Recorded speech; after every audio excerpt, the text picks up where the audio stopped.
Good morning. This meeting will come to order. This is a public meeting of the Commodity Futures Trading Commission, and this is Heath Tarbert, Chairman of the Commission, now speaking. The meeting will be held via conference call in accordance with the agency's implementation of social distancing due to the COVID-19 pandemic. I'd like to welcome members of the public and market participants who are on the phone or streaming this meeting through our website. I'd also like to welcome my fellow commissioners who are participating via conference call: Commissioner Quintens, Commissioner Benham, Commissioner Stump, and Commissioner Berkovitz. Now, of course, we normally begin as a sign of respect and patriotism with the Pledge of Allegiance, but we're not in the same room and there's no flag. So instead, I'm going to ask everyone to show your patriotism and respect by observing a few good practices for the benefit of our listeners, both those who are listening now, as well as those who may listen to a recording of this meeting at a later date. Number one, when you're about to speak, please ensure your phone line is unmuted. Two, as you begin speaking, please identify yourself. So if I turn and say Commissioner X, and then you start to speak, if you can remember, just go ahead and say good morning, or this is Commissioner X, just in case my voice gets muffled and there's an issue with the audio. And number three, when you're not speaking, please keep your line muted. Thank you very much. We assembled today to consider 5 matters, 3 proposed rules and 2 final rules. First, we're going to consider a proposed rule on the banking regulations in Part 190. Second, we'll consider a proposed rule on the compliance requirements for commodity pool operators on Form CPO-PQR. Third, we'll consider a proposed rule on the clearing requirements for central banks, sovereigns, international financial institutions, and smaller bank holding companies and community development financial institutions. Fourth, we'll vote on a final rule on the margin requirements for the European Stability Mechanism. And then fifth and finally, we'll vote on a final rule on the Consumer Financial Information Privacy Protections. We'll now move to opening statements. I'll go first, followed by my fellow commissioners in order of seniority. Commissioners are free to reserve their time to make a longer closing statement if they wish. After opening statements, staff will present the proposals for the Commission's consideration. The Commission will then take 5 separate votes. So I'd like to begin now with a very brief opening statement. The mission of the CFTC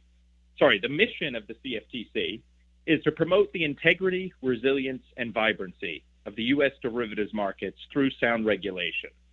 In the past weeks, we've been razor focused on responding to the tremendous impact of the coronavirus on the markets we regulate. Before we begin today's open meeting, I want to first highlight some of the important steps the CFTC has taken to help address the coronavirus pandemic and its unprecedented effect on our derivatives markets. To begin with, we've been actively monitoring markets and their participants. We're in frequent contact with trading venues and are checking regularly on the financial resources and operational status of key market intermediaries. This has helped us take the pulse of the markets. We're also maintaining clear and frequent communications with all relevant stakeholders, including Congress and our fellow regulators here in America and overseas. The almost daily conversations that are happening between and among many of the agencies are vitally important at this time. These conversations have helped us coordinate our respective responses to COVID-19. Most importantly, we're responding swiftly to changing conditions by granting practical target relief where appropriate. To date, we've issued 12 no-action letters that provide temporary relief from certain record-keeping and operational requirements to address challenges raised by social distancing and other challenges. We've also extended temporary margin relief for market participants with the smallest uncleared swaps portfolios. At the same time, while responding to coronavirus-related market disruptions, it's important that market participants, as well as the general public, know we're still doing the important policy work of the Commission. Of course, the coronavirus has changed the way our agency does business, but it won't change the ultimate substance of that business. Just as we've pivoted to focus our resources first and foremost on the impact of COVID-19, we're going to use the rest of our resources at our disposal to pursue a simple strategy for the rest of 2020. And that strategy is finish what we've started. First, from now until the summer, we'll propose rules that have effectively been completed by Commission staff and are ready or soon be ready to be reviewed by the commissioners. And second, from now until the rest of the year, we'll finalize outstanding proposals arising during my tenure as chairman or before. By simply finishing what we've started, we should be able to effectively address COVID-19 issues as they arise while still carrying on the important policy work of the Commission, even if at a reduced level. And that's exactly what we're doing today. Before I turn to my fellow commissioners, I want to say that my thoughts and prayers are with those who either have COVID-19 or have loved ones or friends who do. These are no doubt tough times, but working together, I think we're all going to get through this and be stronger because of it. With that, I'll turn to Commissioner Quintens. Thank you, Mr. Chairman. This is Commissioner Quintens. Can you hear me? Yes. Okay, great. First of all, thank you for your leadership in continuing to bring the policy agenda on very important rule makings forward. I know that these are challenging times in the markets and in society generally, but I'm very pleased to have seen the dedication of our agency in expeditiously processing requests for relief to ensure that the markets continue to function properly during this time where risk management is absolutely critical. So my compliments to you and to the agency staff in terms of balancing both critical priorities of ensuring the Commission's work continues to get done, as well as recognize the lay of the land and ensure markets continue to function appropriately. I'm very pleased to see the sufficiency of the resources at the agency to address all these challenges, and let me echo your comments in saying that my thoughts and prayers are indeed with those who have suffered from this pandemic, and we are all mindful of the challenges this is posing to everyday life, as well as the uncertainty that exists and the difficulties that some are facing. So thank you again for continuing to do the work that the people expect of us, and I'm very pleased to consider these rules today.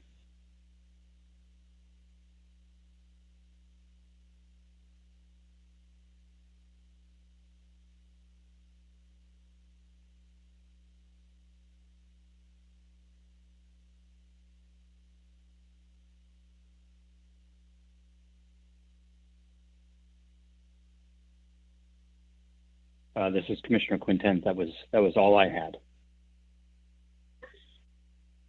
Just Commissioner Benham, can you hear me? I'm going to jump in here. I don't know if the chairman fell off or is having technical difficulties. Yes, I can. Okay. Russ, this is Brian. I can hear you.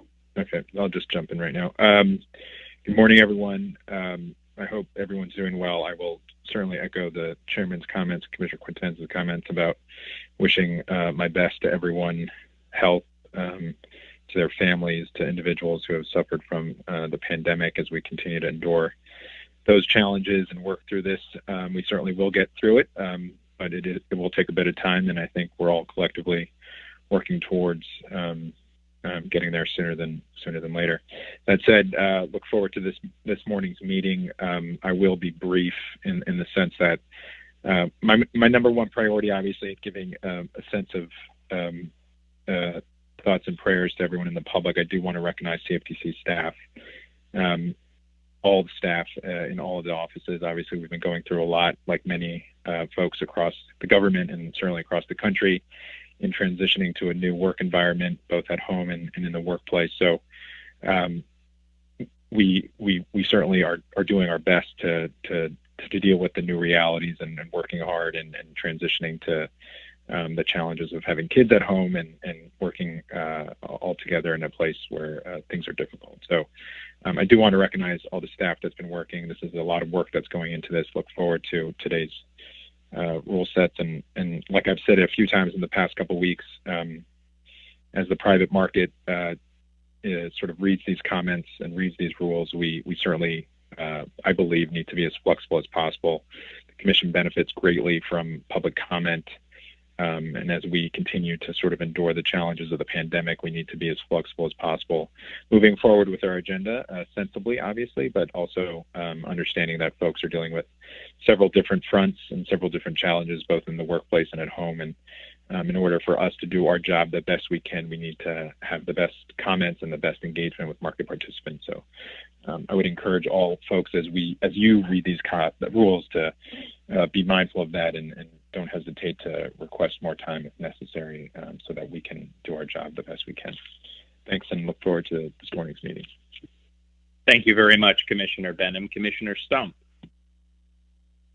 Good morning. This is Commissioner Dawn Stump. Mr. Chairman, I really appreciate you calling this team meeting today. I've dubbed it a team meeting to reflect what I've come to miss and appreciate about our normal open meeting format, where the rule writing team sitting before us and the stakeholders in the audience all serve as reminders that while the five of us cast votes, policymaking is a team effort. And today, the COVID-19 pandemic prevents our face-to-face team demonstration, but the circumstances cause me to be even more mindful that teamwork is a core value at the CFTC. We not only coordinate within the CFTC and within the other federal government agencies and within the international community of regulators, but also with market infrastructure providers and participants who are on the front lines of supporting well-functioning markets. The past several weeks demonstrate both how essential that teamwork is and how well we have deployed it. While the CFTC's team mentality has been reinforced during recent events, it was built during far less stressful times. Today, we are considering several matters years in the making and only possible through the CFTC's tradition of engagement with and respect for market participants and fellow regulators within the United States and abroad. Beginning with the tremendous team effort that has gone into updating our Part 190 regulations, I thank Bob Wasserman, his team in the Division of Clearing and Risk, and the Part 190 Subcommittee of the Business Law Section of the American Bar Association for their expertise and insights, and for the countless hours they've dedicated to this endeavor. I've long believed that a genuine spirit of cooperation between derivatives markets participants and the CFTC is both unique and pragmatic. This proposal is an exemplary product of that engagement and cooperation. This is the first comprehensive revision to the CFTC's bankruptcy regime in 37 years. As recent market events have demonstrated, futures commission merchants and derivatives clearing organizations are integral to the well-functioning derivatives market. Throughout the recent market volatility, to date, our clearing market infrastructure has functioned as intended while facilitating massive amounts of risk transfer and extraordinary risk management efforts. Today's proposed revisions to our bankruptcy rules are the culmination of an extensive undertaking that has been in the works for years and should in no way be considered an expression of doubt regarding the integrity, stability, or resilience of FCMs or DCOs in today's market environment. Quite the contrary, these infrastructure providers have been team players performing their respective duties to sustain our market. Turning now to the proposed revisions of CFTC Form CPO-PQR, I want to note that the teamwork this proposal requires exists within our own agency's operational divisions and with other domestic regulatory partners. Today, we are proposing to refine this form by taking into consideration how various streams of information received here at the CFTC may be leveraged across our divisions.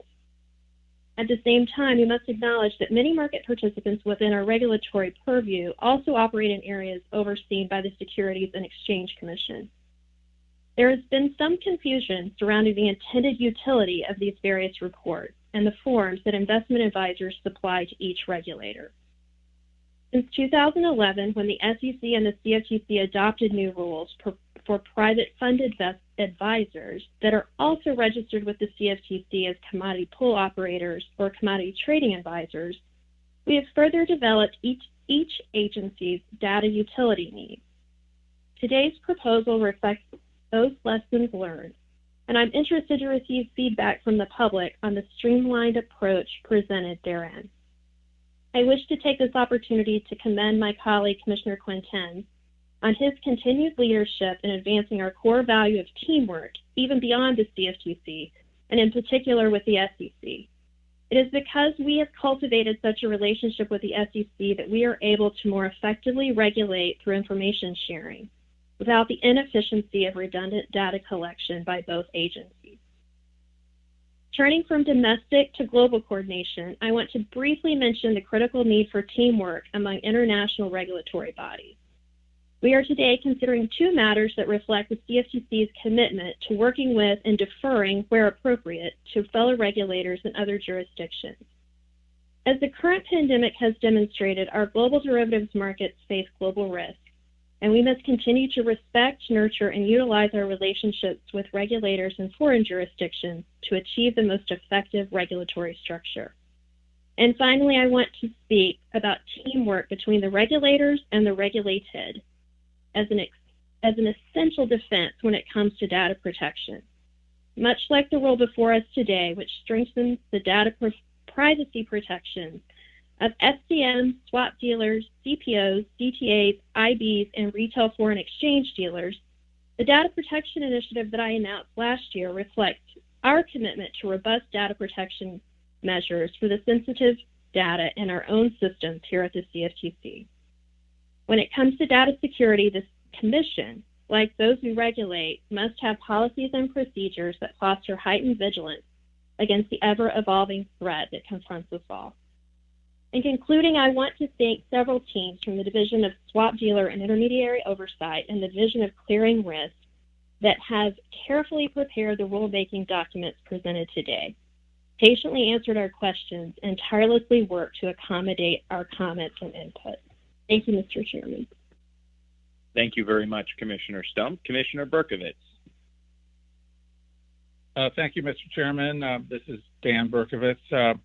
I'll reserve my statements on each of the agenda items to when we, or comments on those to when we actually consider those items. I just want to echo at this time many of the comments of my colleagues on the Commission in terms of thoughts and prayers for the people who are immediately affected, both in terms of their health and in terms of their economic well-being by this crisis. This really affects virtually everybody in this country. With respect to the CFTC, I want to express my appreciation to the CFTC staff for their continued hard work under these circumstances, both in terms of monitoring the markets to ensure market integrity is preserved, and also, extremely importantly, to help ensure the continuity of the markets. Our financial markets are a critical infrastructure for this country. They enable risk management to continue under these very difficult circumstances of really heightened risk, which is actually when you need these markets just as much as in any other time and periods of extreme volatility and risk. And we have a critical role in helping ensure that the continuity of operations under those circumstances. The staff has been working very hard with respect to analyzing what's necessary in terms of relief for market participants who are also operating under extraordinary conditions and social distancing. They can't be in their normal place of operations, and we've taken necessary steps to ensure the continuity of operations. And also, I want to express my appreciation to the CFTC staff and you, Mr. Chairman, for being proactive and ensuring that all the CFTC employees themselves have a safe workplace and that we have the necessary infrastructure to hold meetings like this remotely. So preserving and protecting the health of of our CFTC employees is absolutely critical, and I'm pleased that we've been very aggressive in that manner. I also, with respect to the continuity of market operations, want to recognize our market participants in the efforts that they have done to ensure that the markets continue.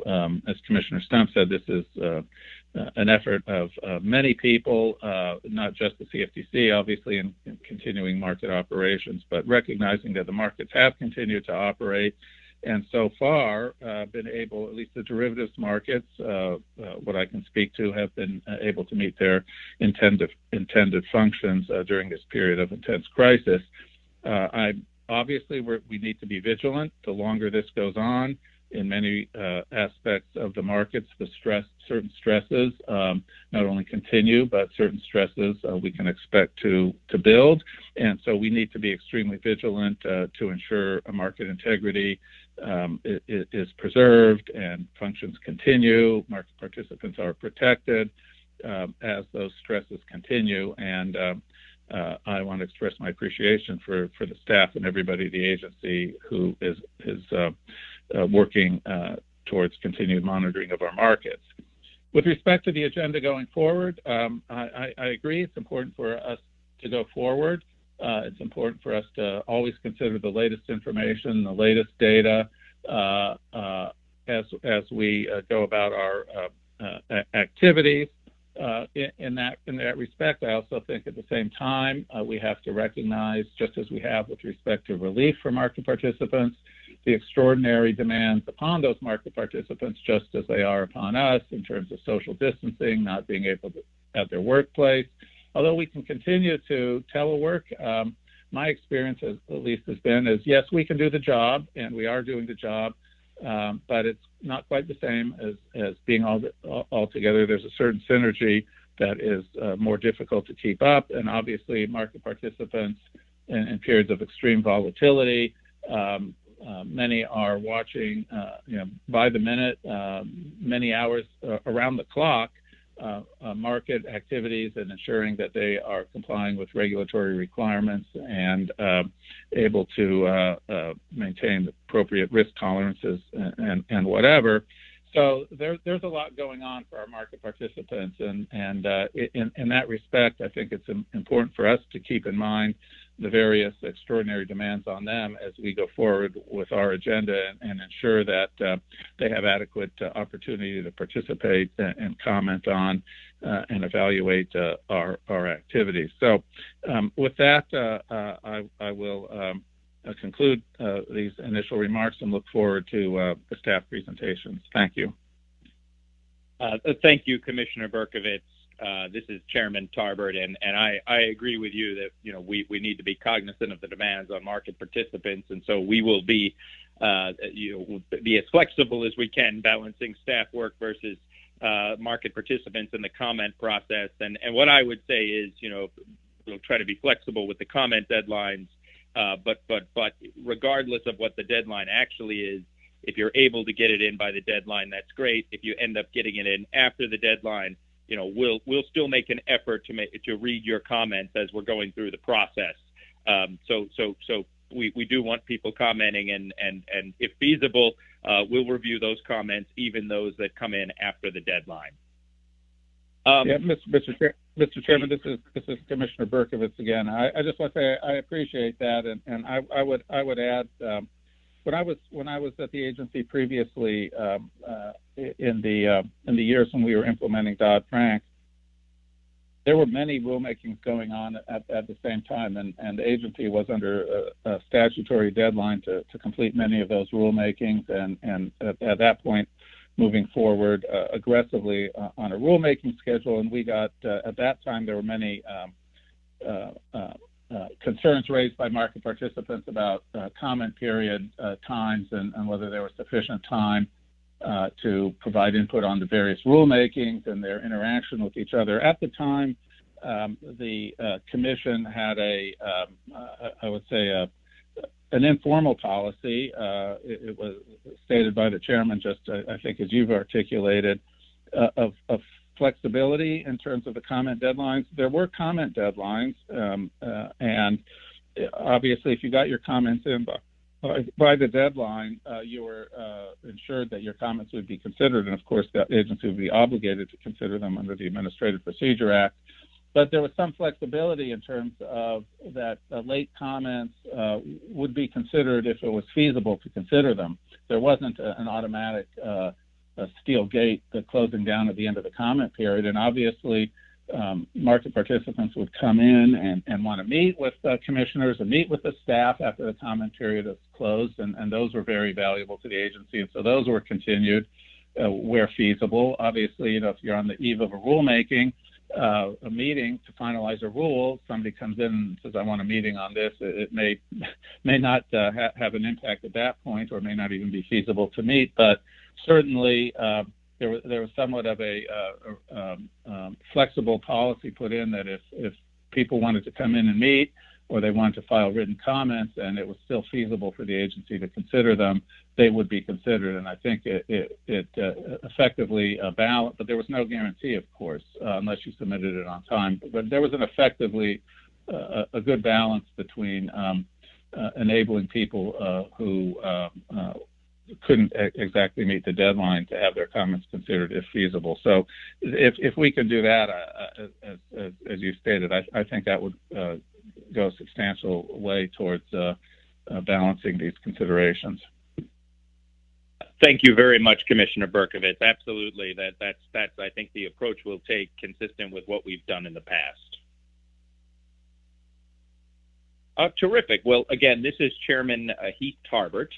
We'll then proceed now that opening statements have concluded. For most of the items on today's agenda, the staff will make presentations to the Commission.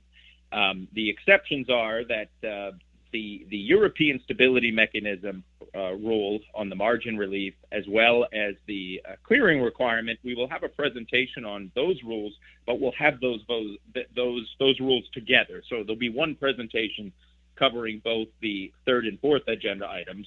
There won't be a presentation for the consumer protection rule. I'll briefly explain what it is, and if we have any commissioner thoughts on it, then we'll hear those, and then we'll go ahead and proceed to a vote. And then for each of the items, each of the 5 items, we will, of course, have a separate roll call vote. For each staff presentation, where we have them, the floor will be open for questions from each commissioner. Following the close of discussion on each matter, as I mentioned, the Commission will vote on the recommendation. All final votes conducted in this public meeting will be recorded votes. The results of the votes approving the issuance of rulemaking documents will be included with those documents in the Federal Register. To facilitate the preparation of approved documents for publication in the Federal Register, I'd now ask the Commission to grant unanimous consent for staff to make the necessary technical corrections prior to submitting them to the Federal Register. Okay, without objection, so ordered. Well, I am pleased then to move to our first agenda item, which is the proposed, long-awaited proposed rule updating Part 190, essentially after 37 years. So at this time, I'd like to welcome Bob Wasserman from the Division of Clearing and Risk, who is on the phone, who will be presenting. Bob has been working on these bankruptcy regulations at the CFTC for over 20 years. It's no secret to many of you on the phone today that he is our resident expert. If Bob doesn't have an answer to a bankruptcy question, it's unlikely that anyone does. In addition to Bob, I know there have been some other people that have been helpful in this process. There was a reference made earlier to the American Bar Association, who had a lot of input in helping us with this proposal. I'd also like to thank Andre Goldsmith, Kirsten Robbins, Carmen Mancato-Terry, and others who brought this long-awaited proposal to fruition. So with that, Bob, go ahead and please proceed. Okay, good morning. This is Bob Wasserman, Chief Counsel of the Division in Clearing and Risk. Just want to make sure my voice is good. Absolutely. Well, thank you, Mr. Chairman and Commissioners, and thank you to everyone who has made this extraordinary audio meeting possible. For everyone on this call, I very much hope that you and yours are in good health and are weathering the COVID-19 storm as best as can be. Today, I am honored to present to the Commission a proposal to amend comprehensively the Commission's regulations governing bankruptcy proceedings for commodity brokers, that is, futures commission merchants and clearing organizations. The basic structure of the Commission's bankruptcy regulations, Part 190 of Title 17 of the Code of Federal Regulations, was proposed in 1981 and finalized in 1983. While a number of rulemakings have amended Part 190 in light of very specific issues or statutory changes, this is the first comprehensive revision of Part 190, and as a number of commissioners have noted, is the result of years of work. Before going into the details of this presentation, it is neat and fitting to express appreciation for the many colleagues, both inside and outside the Commission, whose contributions have made this complex, detailed, and intricate proposal possible. First, I would like to express deep appreciation to my colleagues in the Commission. In particular, Andre Goldsmith, formerly of DCR and now in DSIO, pulled the laboring oar on the majority of the drafting. Kirsten Robbins of DCR and Carmen Moncada-Terry of DSIO also provided very significant contributions in drafting and in ideas. Colleagues in other areas of the Commission contributed astute, incisive, and otherwise essential ideas in drafting, including Mark Pfeiffer, Carlene Kim, Deval Patel, Ann Stutz, Martin White, and Rob Schwartz of the Office of General Counsel, Ayla Kahan, David Reifen, and Scott Nixon of the Office of Chief Economist, and very importantly, my friend and colleague Tom Smith of DSIO, who used his long experience and extensive knowledge to help avoid errors in and otherwise fine-tune the rule text. I also want to express deep appreciation to colleagues in the offices of the commissioners, in particular Eric Remler, Chelsea Pizzola, Libby Master-Giacomo, Peter Cowles, and John Dunphy, for significantly improving the document both through insightfully challenging ideas and through a lot of editorial assistance. I have personally wanted to update Part 190 since the Griffin bankruptcy in 1998, but have simply never had the bandwidth. Then, in February 2015, a Part 190 committee was formed as a joint subcommittee of the Derivatives and Futures Law Committee and the Business Bankruptcy Committee of the American Bar Association Business Law Section. The committee conducted a review of the Commission's Part 190 regulations to identify potential areas for improvement, with the plan to draft comprehensive revisions in the form of model rules that the Commission could consider for potential agency rulemaking. The committee included participants who represented a broad cross-section of interested parties, in particular, attorneys who worked extensively in the areas of derivatives law, bankruptcy law, or both, and included lawyers at law firms, futures commission merchants, clearinghouses and exchanges, other government agencies, and industry associations. The ABA committee also included attorneys for the trustees in the bankruptcy cases of MF Global and Peregrine Financial Group, as well as attorneys who were formerly staff at the Commission, including one of the drafters of the original rules. Each of the members devoted significant amounts of time to this project. In September of 2017, the Part 190 committee submitted a set of model rules, a comprehensive revision of Part 190. The ABA submission represents an extraordinary effort pro bono publico. It is an impressive and meticulous piece of work. I can also affirm, having personally reviewed the submission over the past 2 years, provision by provision, line by line, and word by word, that the submission set out a set of model Part 190 rules that were consistent with the Commission's long-standing goals in addressing commodity broker bankruptcies, which goals I will be discussing below. The drafting of today's notice of proposed rulemaking has benefited greatly from the ABA submission, and my work has benefited greatly from both the submission and from conversations with members of the ABA committee, both individually and collectively, to understand their thinking with respect to various aspects of the submission. I would like to express sincere and deep appreciation to the committee and to its members, and in particular to the co-chairs of the committee, Katie Chirkla and Vince Lazar. Now, whenever we talk about commodity broker bankruptcies, it is important, in light of the availability bias, to put the discussion in context. First, the FCM ecosystem is strong, given stringent capital requirements, daily and often intraday marks to market, continuous intraday risk management, and the requirement that FCMs have, in segregation, at all times, sufficient funds to meet fully their obligations to customers. These requirements are enforced closely by dedicated staff both within the Commission and at self-regulatory organizations, or SROs. Those stringent requirements have only been enhanced in recent years through the addition of requirements regarding residual interest and direct access by Commission and SRO staff to information about balances at depositories, as well as other improvements. FCM bankruptcies have been quite rare.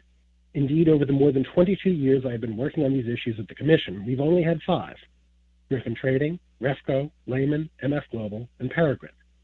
Even when we add 2 analogous cases, Klein Futures, whose customer losses were covered by the exchange, and Sentinel, an FCM that technically didn't have any commodity customers, that is still an average of less than 1 every 3 years, and the most recent FCM bankruptcy happened nearly 8 years ago. Similarly, DCOs are required to and do have both resources and arrangements to ensure their financial strength, including rigorous membership requirements, tested and reviewed margin models, continuous risk management, and strong default resources.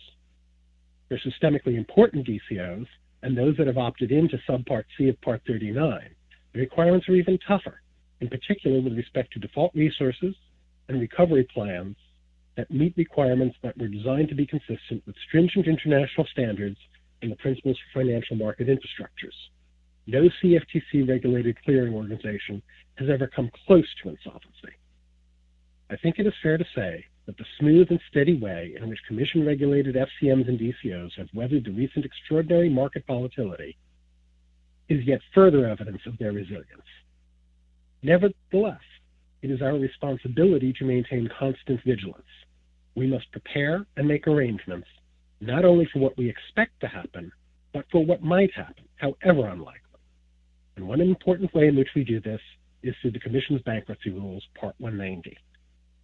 Let's turn to some commodity broker bankruptcy concepts. So what are the Commission's historical goals in case of a commodity broker bankruptcy? First, we want to get customer funds back to customer as much as possible and as fast as possible. Our stringent regulations concerning segregation of funds during business as usual, including LSOC in the context of swaps, are a key tool for achieving this, and segregation regulations work hand in hand with the bankruptcy regulation. Another key goal of the Commission is to transfer promptly the positions of the failing FCM's customers to one or more healthy FCMs. Doing so protects customers who keep their hedges rather than being forced to reestablish them, and other positions. It also protects markets, which avoid being roiled by liquidation of a large mass of customer positions. The time for this to happen is limited to a couple of days at most, both because there are practical limits to how long a DCO can hold open positions that are not supported by a clearing member in good standing, but also because of the limits to the protection of transfers in Section 764 of the Bankruptcy Code. Historically, we've had a lot of success in transferring the positions of customers of FCMs that are direct clearing members, and significant portions of customer funds in the hours and days after bankruptcy, and in returning significant portions of the remainder of customer funds in following months. Today's proposal is intended to foster continued and enhanced success, including by incorporating lessons learned from past workarounds. I should also note that the Commodity Exchange Act endows the Commission with a powerful tool to use with respect to bankruptcy. Section 20 of the CEA gives the Commission the power, notwithstanding Title 11, that is to say, notwithstanding the Bankruptcy Code, to provide, with respect to a commodity broker bankruptcy, what is to be included in or excluded from customer property, how net equity of a customer is to be determined, and the method by which the business of the commodity broker is to be conducted or liquidated. Section 20 is an important source of authority for Part 190. Let's turn to the proposal itself. While it carries forward significant portions of existing Part 190, there are important changes that are proposed. I will discuss 10 major themes in changes to Part 190. The first major theme is Regulation 190.00.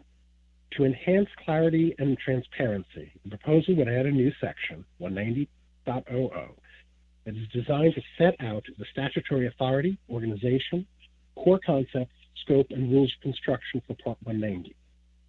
This section explains the Commission's thinking and intent regarding Part 190 in order to benefit and to enhance the understanding of DCOs, FCMs, their customers, trustees, and the public at large. In particular, it also is intended to further an original goal of Part 190, namely to serve as a quick reference guide to rapidly spin up the expertise of a newly appointed trustee who may have little experience in the derivatives industry. Moreover, setting out interpretations in a notice and comment rulemaking is especially important in light of the Supreme Court's decision last term in Keyser v. Wilkie. By doing so, the Commission demonstrates, beyond peradventure, that the character and context of these interpretations are an authoritative statement of a fair and considered judgment. Moreover, and particularly in light of the Commission's authority under Section 20 of the CEA, they are well within the Commission's substantive expertise. Among the core concepts are the distinctions between public customers and non-public customers, the account classes, namely futures, foreign futures, cleared swaps, and delivery, and the concept of pro rata distribution. I will be discussing other core concepts in a few minutes as part of other major themes. As to customer classes, non-public customers are those related persons or affiliates that are part of the house or proprietary account, while public customers are all other customers. Pursuant to Section 766H of the Bankruptcy Code, customer property is reserved for customers to the extent of their claims, and non-public customers cannot be paid from customer property until the claims of all public customers are paid in full. As to account classes, these were created as a result of perceived differences in risk and differences in how segregation worked for futures contracts, foreign futures contracts, and cleared swaps. Each of these categories is treated as a separate account class. The positions and associated collateral in each account class are segregated separately, and each of these account classes is treated separately in bankruptcy as well. As to pro rata distribution, in many jurisdictions, customer claims for customer property are treated individually, where there is a shortfall, depending, for example, on which particular securities, by CUSIP or ISIN, have gone missing. In the U.S., by contrast, claims are treated on a pro rata basis. All customers within an account class suffer the same cents on the dollar loss, consistent with the ratable distribution mandate in 766H. There are costs to this approach. For example, where particular customer securities within an account class have gone missing, a customer who has posted only cash margin or another customer whose specifically identifiable property remains in full may feel hard done by where they suffer a proportional loss. However, pro rata distribution is essential to prompt transfer and distribution of customer assets, since the alternative is a time-intensive individual analysis of who posted what and who lost what. Moreover, pro rata distribution spreads a shortfall across all public customers, none of whom is responsible for the loss. Second major theme is to protect public customers. Some of the changes would further support the implementation of requirements established consistent with Section 4D of the CEA that shortfalls in segregated property should be made up from the FCM's general assets. For example, Section 190.09A Romanet 2G includes as customer property current assets of the debtor FCM that should have been set aside as part of the debtor's targeted residual interest pursuant to Regulation 111. This helps address the so-called Griffin problem. Other changes further the preferences that public customers are favored over non-public customers and for pro rata distribution. For example, Section 190.09C2 sets rules for distribution of excess customer property, favoring those account classes whose distribution percentage is the least. A third major theme is transfers. Other changes then would foster the policy preference, which was previously discussed, for transferring as opposed to liquidating positions of public customers and those customers' proportionate share of associated collateral. For example, this is set out as one of the key concepts in proposed Section 190.00C4.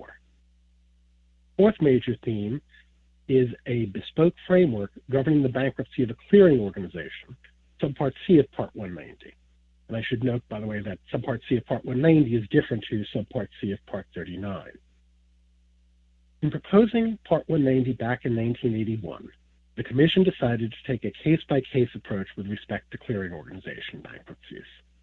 This decision was based on the rationales that the bankruptcy of a clearing organization would be unique, that there would be significant potential for disruption of the markets and of the nation's economy as a whole in the case of a clearing organization bankruptcy, and that it would be desirable for the Commission to actively participate in developing a means of meeting such an emergency. Much has changed in the intervening 38 years. Markets move much more quickly, and thus the importance of quick action in respect to the bankruptcy of a clearing organization has increased. DCOs were established as a separate registration category. CME and ICE Clear Credit have been designated as systemically important to the United States financial system pursuant to Title VIII of Dodd-Frank. If one of these clearing organizations were to approach insolvency, it is quite possible that they would be resolved pursuant to Title II of Dodd-Frank. The bankruptcy of a clearing organization would remain unique. It remains the case that no clearing organization registered with the Commission has ever entered bankruptcy or even approached it, and thus the need for significant flexibility remains. However, the balance has shifted towards establishing ex ante the approach that would be taken in addressing a DCO bankruptcy in order to foster prompt action in the event such a bankruptcy occurs, and in order to assist in planning for the highly unlikely event of a Title II resolution by establishing a clear counterfactual, that is, what would creditors receive in a liquidation and bankruptcy. The proposed approach toward a DCO bankruptcy is characterized by three overarching concepts. First, the trustee should follow, to the extent practicable and appropriate, the DCO's pre-existing default management rules and procedures, and recovery and wind-down plans that have been submitted to the Commission. These rules, procedures, and plans will, in most cases, have been developed pursuant to the Commission's regulations in Part 39 and subject to staff oversight. This approach relieves the trustee of the burden of developing, in the moment, models to address an extraordinarily complex situation. It would also enhance the clarity of the counterfactual for the purposes of resolution under Title II. That said, the proposal would explicitly give the trustee discretion to vary from those rules, procedures, and plans in order to account for what is and isn't practicable in the circumstances. Second, resources that are intended to flow through to members as part of daily settlement should be devoted to that purpose rather than to the general estate. While this is arguably the case under current 190.08, new Section 190.19, as proposed, is intended to establish this explicitly and in detail in order to provide legal certainty. Third, other provisions would draw, with appropriate adaptations, from provisions applicable to FCMs. A fifth major theme is the applicability of Part 190 in other contexts. The proposal would note the applicability of Part 190 in the context of proceedings under the Securities Investors Protection Act, or SIPA, in the case of FCMs subject to a SIPA proceeding, that is to say, entities that are both broker-dealers and FCMs, and Title II of Dodd-Frank in the case of a commodity broker where the Federal Deposit Insurance Corporation, or FDIC, is acting as a receiver. The latter point applies both to the resolution of a DCO, as we've just discussed, and also to the resolution of, for example, an FCM that is part of a systemically important bank. A sixth major theme concerns letters of credit. In light of lessons learned from the MF Global bankruptcy, the proposal would clarify how letters of credit could be used as collateral, both during business as usual and during bankruptcy, in order to ensure that, consistent with the pro rata distribution principle, customers who post letters of credit as collateral are, in an economic sense, treated the same, no better and no worse, as customers who post other types of collateral. Seventh major theme is clarifying trustee discretion. Based on both practical necessity and positive experience, the proposal would clarify in a number of areas that the trustee has discretion. For instance, recent commodity broker bankruptcies have involved many thousands of customers, with as many as hundreds of thousands of commodity contracts. Trustees must make decisions as to how to handle such customers and contracts in the days, in some cases the hours, after being appointed. Moreover, each commodity broker bankruptcy has unique characteristics, and the bankruptcy trustees need to adapt correspondingly quickly to those. Thus, the proposal recognizes the difficulty in treating large numbers of customers on a bespoke basis and would instead permit the trustee to treat them on an aggregate basis. For example, proposed Section 190.03(c)(2) would permit the trustee to treat accounts as specifically identifiable property depending upon whether they are identified as hedging accounts on the debtor's records, but only if the trustee finds it reasonably practicable to do so under the circumstances of the case. These changes represent a move from a model where the trustee receives and complies with instructions from individual customers to a model reflecting actual practice in commodity broker bankruptcies in recent decades, where the trustee transfers en masse as many open commodity contracts as possible. I should note that these grants of discretion are supported by the Commission's positive experience working in cooperation and consultation with bankruptcy and SIPA trustees and their counsel. On a related note, both the current and proposed versions of Part 190 favor cost-effectiveness and promptness over precision in certain respects, particularly with respect to the concept of pro rata treatment. Following the policy choice made by Congress in Section 766H of the Bankruptcy Code, the Commission is proposing that it is more important to be cost-effective and prompt in the distribution of customer property, that is to say, in terms of being able to treat customers as part of a class, than it is to value each customer's entitlements on an individual basis. Doing so fosters transfer rather than liquidation of customer positions and return of most funds to customers in time periods of days or weeks rather than months or years. Similarly, calculations of each customer's funded balance are directed in proposed Section 190.05 to be as accurate as reasonably practicable under the circumstances, including the reliability and availability of information. This language would allow the trustee to avoid more precise calculations where such precision would not be cost-effective or could not reasonably be accomplished on a prompt basis. For example, in a situation where price information for particular assets or contracts at particular times was not readily available. This approach would lead to, first, in general, a faster administration of the proceeding. Second, customers receiving their share of the debtor's customer property more quickly. And third, a decrease in administrative costs, and thus, in case of a shortfall in customer property, a greater return to customers. The eighth major theme is updating Part 190 in light of changes to the regulatory framework over the past 3 decades. These include correcting cross-references to other parts of Commission regulations. Some of these changes codify actual practice in prior bankruptcies, such as the requirements in proposed Sections 190.03b1 and 190.12a2 that an FCM or DCO notify the Commission of its imminent intention to file for voluntary bankruptcy. In another case, the Commission is addressing for the first time the interaction between Part 190 and recent revisions to the Commission's customer protection rules, specifically provisions regarding the FCM's residual interest in customer funds. The ninth major theme is recognizing changes to the technological ecosystem. The proposal would recognize changes from paper-based to electronic-based means of communication. For example, the use of communication to customers' electronic addresses rather than by paper mail, the use of websites as a means for the trustee to communicate with customers on a regular basis, and the removal of requirements for publication in a newspaper of general circulation. The proposal would also recognize the change from paper-based to electronic recording of documents of title. Many of these changes also recognize the actual practice in prior bankruptcies.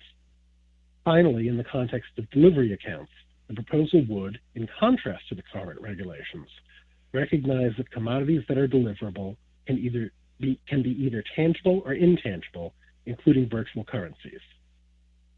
And the 10th and last major theme is clarification. Many of the changes are intended to clarify language in existing regulations.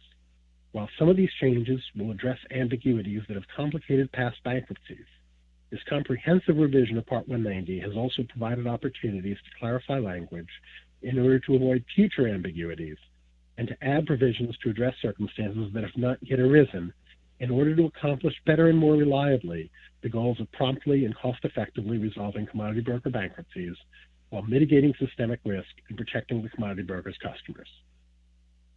The proposal explicitly notes in many cases that these clarifications are not intended to change substantive results. Thank you again for your attention, particularly under these extraordinary circumstances, and I look forward to answering your questions. This is Chairman Heath Tarbert. I want to thank you, Bob, for that excellent and informative presentation. I also want to thank again all of those you mentioned in your presentation for their work over this during the past few years. To begin the Commission's discussion and consideration of this rulemaking, I'll entertain a motion to approve the proposed rule revising Part 190. So moved. Second. Thank you very much.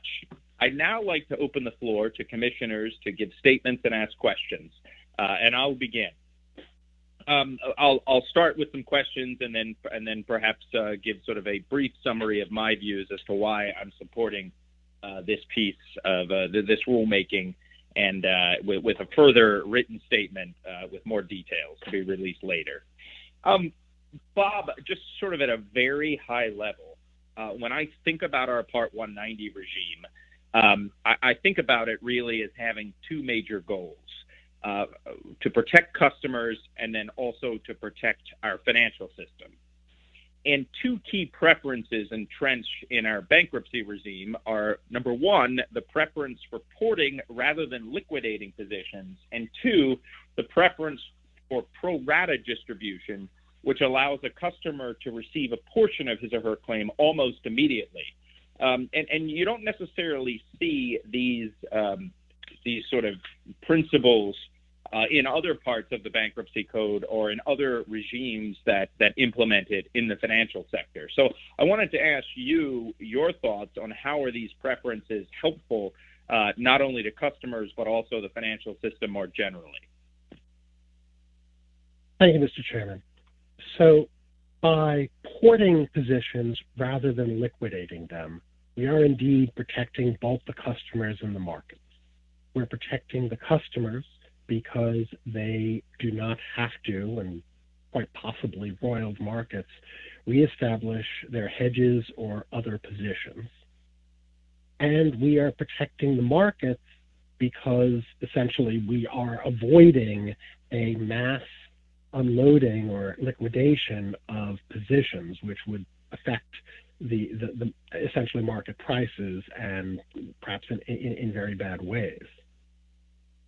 Pro rata distribution, frankly, is necessary to make this possible, because if you have to determine, okay, what is each customer entitled to, whose particular assets were lost, you simply can't do things in the timely manner that is necessary in order to make this possible. This really does need to be done in hours or at most days, and it's just impracticable to do things at a individualized level. On the other hand, by treating all customers the same, essentially within an account class, you can basically see, okay, what is it that we owe to customers as a group? What are the assets that we have?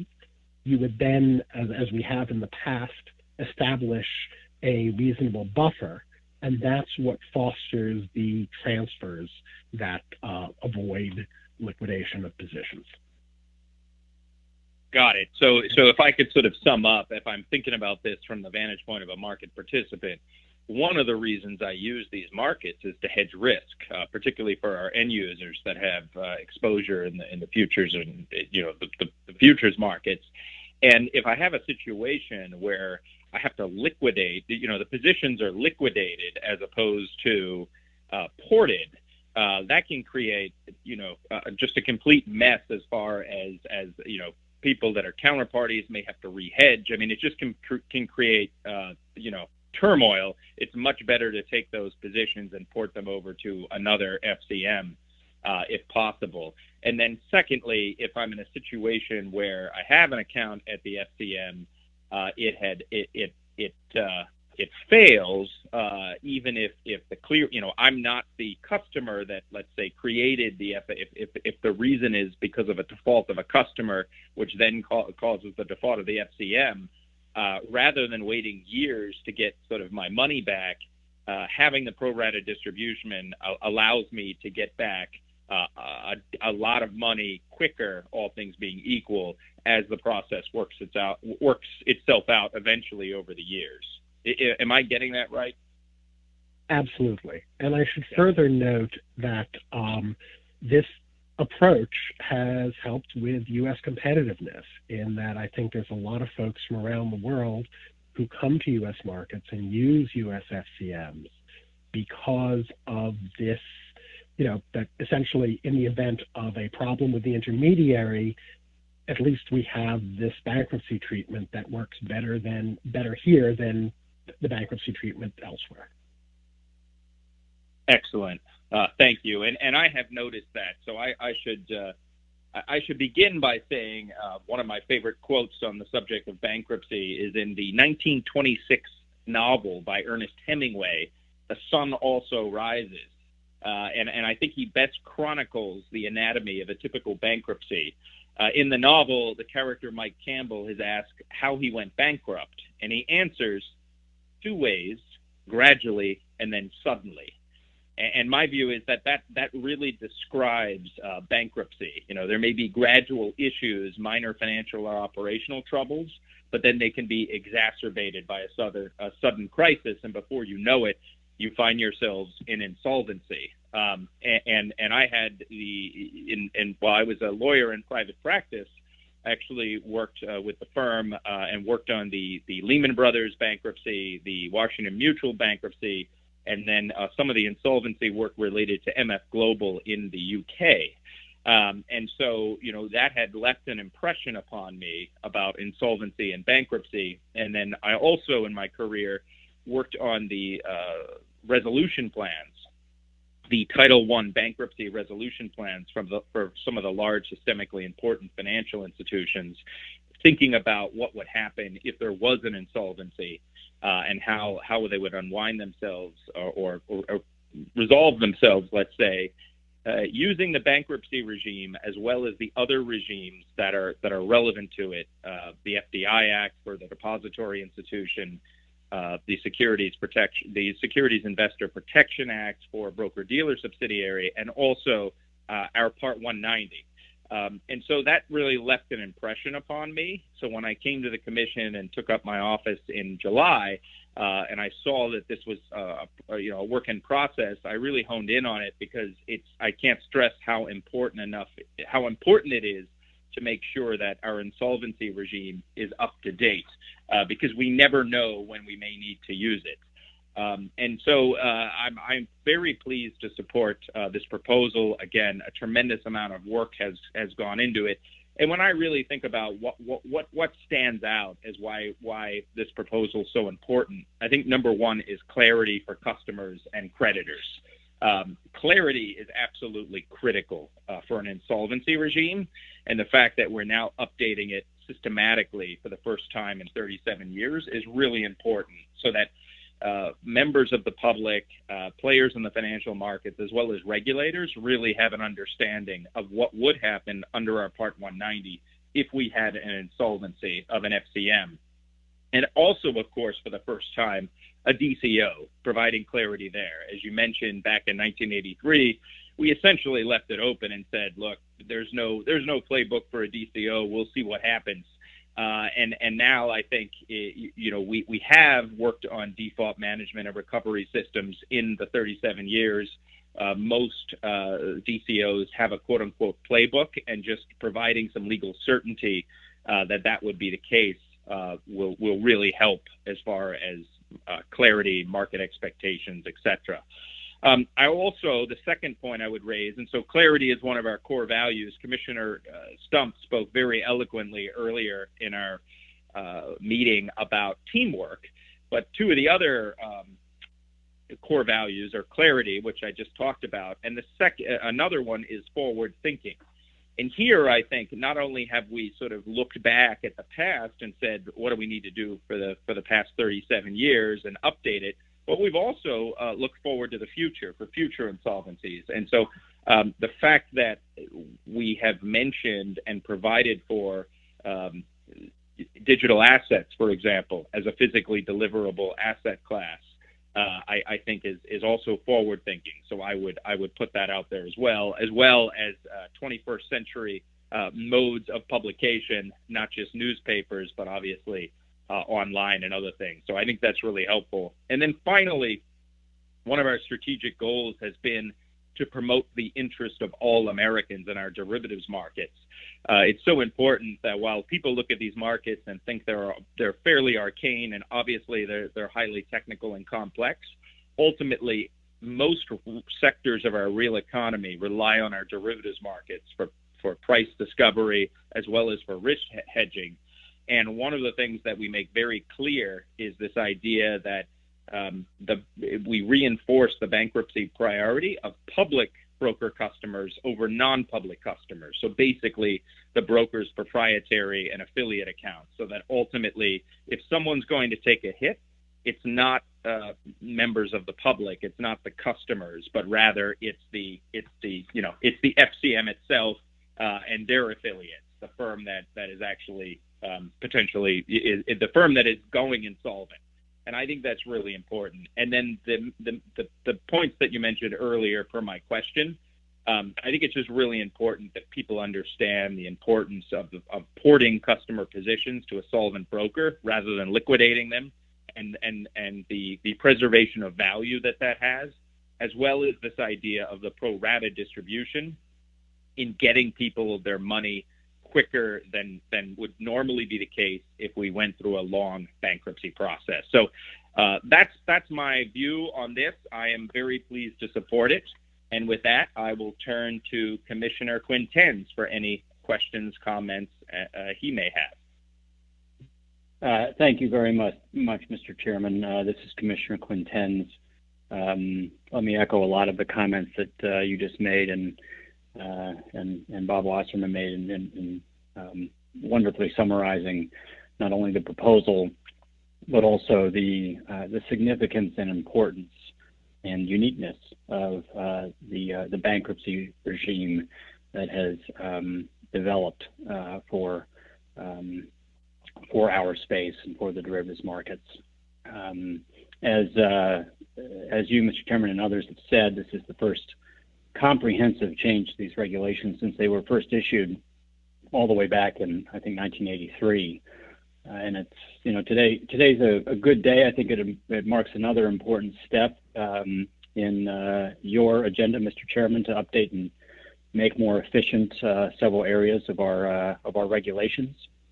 I'd like to reiterate what Mr. Wasserman and my fellow commissioners have noted, that today's proposal was not hastily prepared or in any way a response to the current market events surrounding the COVID-19 pandemic.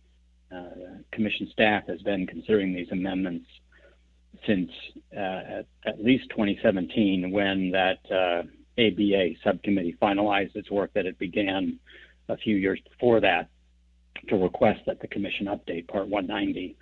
And I also think it's important to reiterate that the ABA provided its proposal to the CFTC in response to the Project KISS initiative, which generally requested input from the public on how the Commission's regulations could be simplified to reduce compliance burdens. And I'd just like to take a minute to commend my former colleague and our former chairman, Chris Giancarlo, for launching that project, for launching Project KISS, because of how critically important it is, I believe, for agencies to consistently and regularly engage with the public and periodically review their regulations, some which, like this one, may have not been amended for many years, to ensure that they're targeted, rational, transparent, and take into account any new developments in the markets they affect.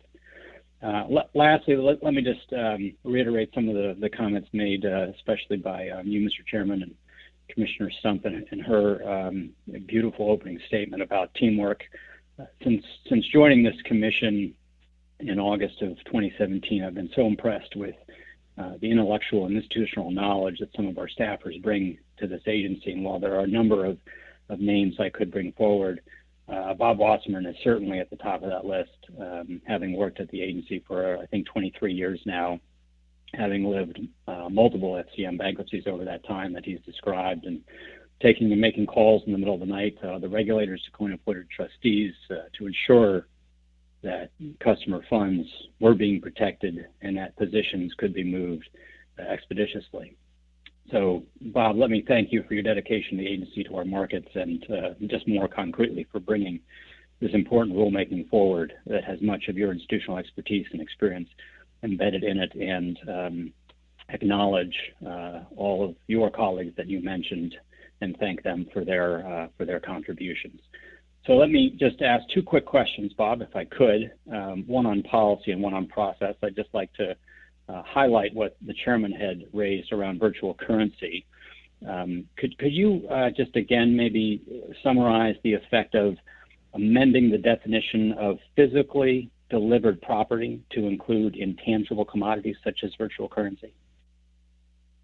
Certainly, and thank you for your kind remarks. I think the issue is that under the current regulations, the delivery account class was defined to include documents of title, for instance, warehouse receipts, and physical commodities. And so, of course, a virtual currency is in some ways the antithesis of a physical commodity. And so what we're doing is first, and I did not get into this much in the discussion, although it is in the proposal, the delivery account class is being subdivided into cash delivery property and physical delivery property because of some differences in essentially how quickly those can be distributed. And then in defining physical delivery property, the proposal makes clear that that includes both tangible and intangible property. The question is simply, is it deliverable? And makes explicit that that includes virtual currencies. And so that is indeed a significant change from the current regulation to the proposed. Okay, great. That's fascinating insight into how this regime has evolved and how we are, as the chairman said, I think bringing it forward into the 21st century and highlighting the forward-thinking aspect of one of our core values. So thank you for incorporating that. And lastly, you, Bob, you had mentioned how other regulators can be involved in some of these processes, FDIC, for example, CFTC. Could you just describe what other regulators were consulted on this proposal? And so really those are the main folks who we consulted because, of course, the FDIC has an interest both in how this interacts with their resolution planning, which I should note, again, we do a lot of work in terms of resolution planning for DCOs with our colleagues at the FDIC. And again, we do that not because we think it is likely to happen, but because it's our responsibility to do these things, however unlikely. And as well, we work very closely with colleagues at CFTC who gave us some very good comments and actually suggested certain changes which have ultimately made their way into the proposal, so that essentially making sure that we're coordinating with those folks who have this very close relationship with our bankruptcies. Okay, wonderful. Thank you very much. Very pleased to support this proposal. Thank you, Mr. Chairman. Thank you very much, Commissioner Quintens. Commissioner Benham. Thanks, Mr. Chairman. This is Commissioner Benham. I will first make a note, ask a quick question, and then I'll just roll right into a statement, which won't take too long. A lot of the questions that I intended to ask have been asked by you, Mr. Chairman, and Commissioner Quintens, so I won't take up too much time. That all said, I do want to point out that Bob Wasserman and I first met in 2011, unfortunately, under circumstances which I think we both would not have preferred, but it was the MF Global bankruptcy. I was working in the Senate and part of the team that was doing an investigation after the Halloween bankruptcy in 2011.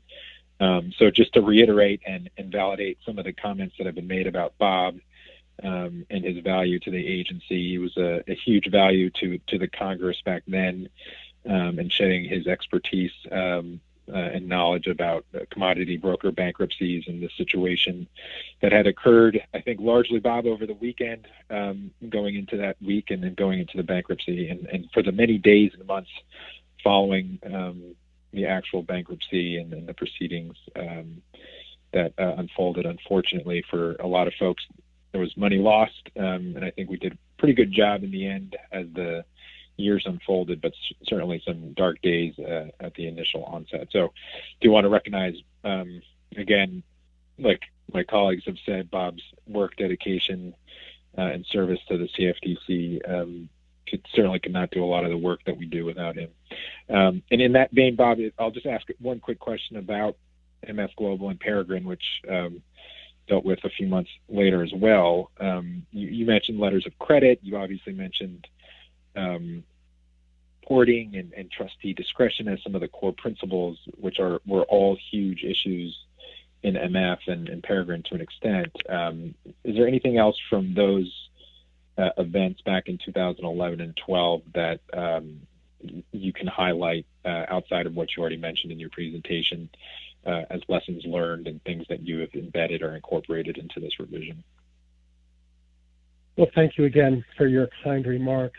I mean, I think it is the discretion that is one of the most important things. MF Global, of course, was the first bankruptcy where we actually had a shortfall, because in prior bankruptcies, the customer property was fully funded. And we just had to react very much in the moment to whatever happened, including, for instance, we had certain things had to be done by close of business Friday of that week. And essentially, we found ourselves, or I'll be honest, I found myself basically saying, well, close of business Friday occurs one moment before opening of business on Monday, so as to give us the weekend in order to get things done. And indeed, now the definition of business day explicitly says it lasts until the beginning of the next business day.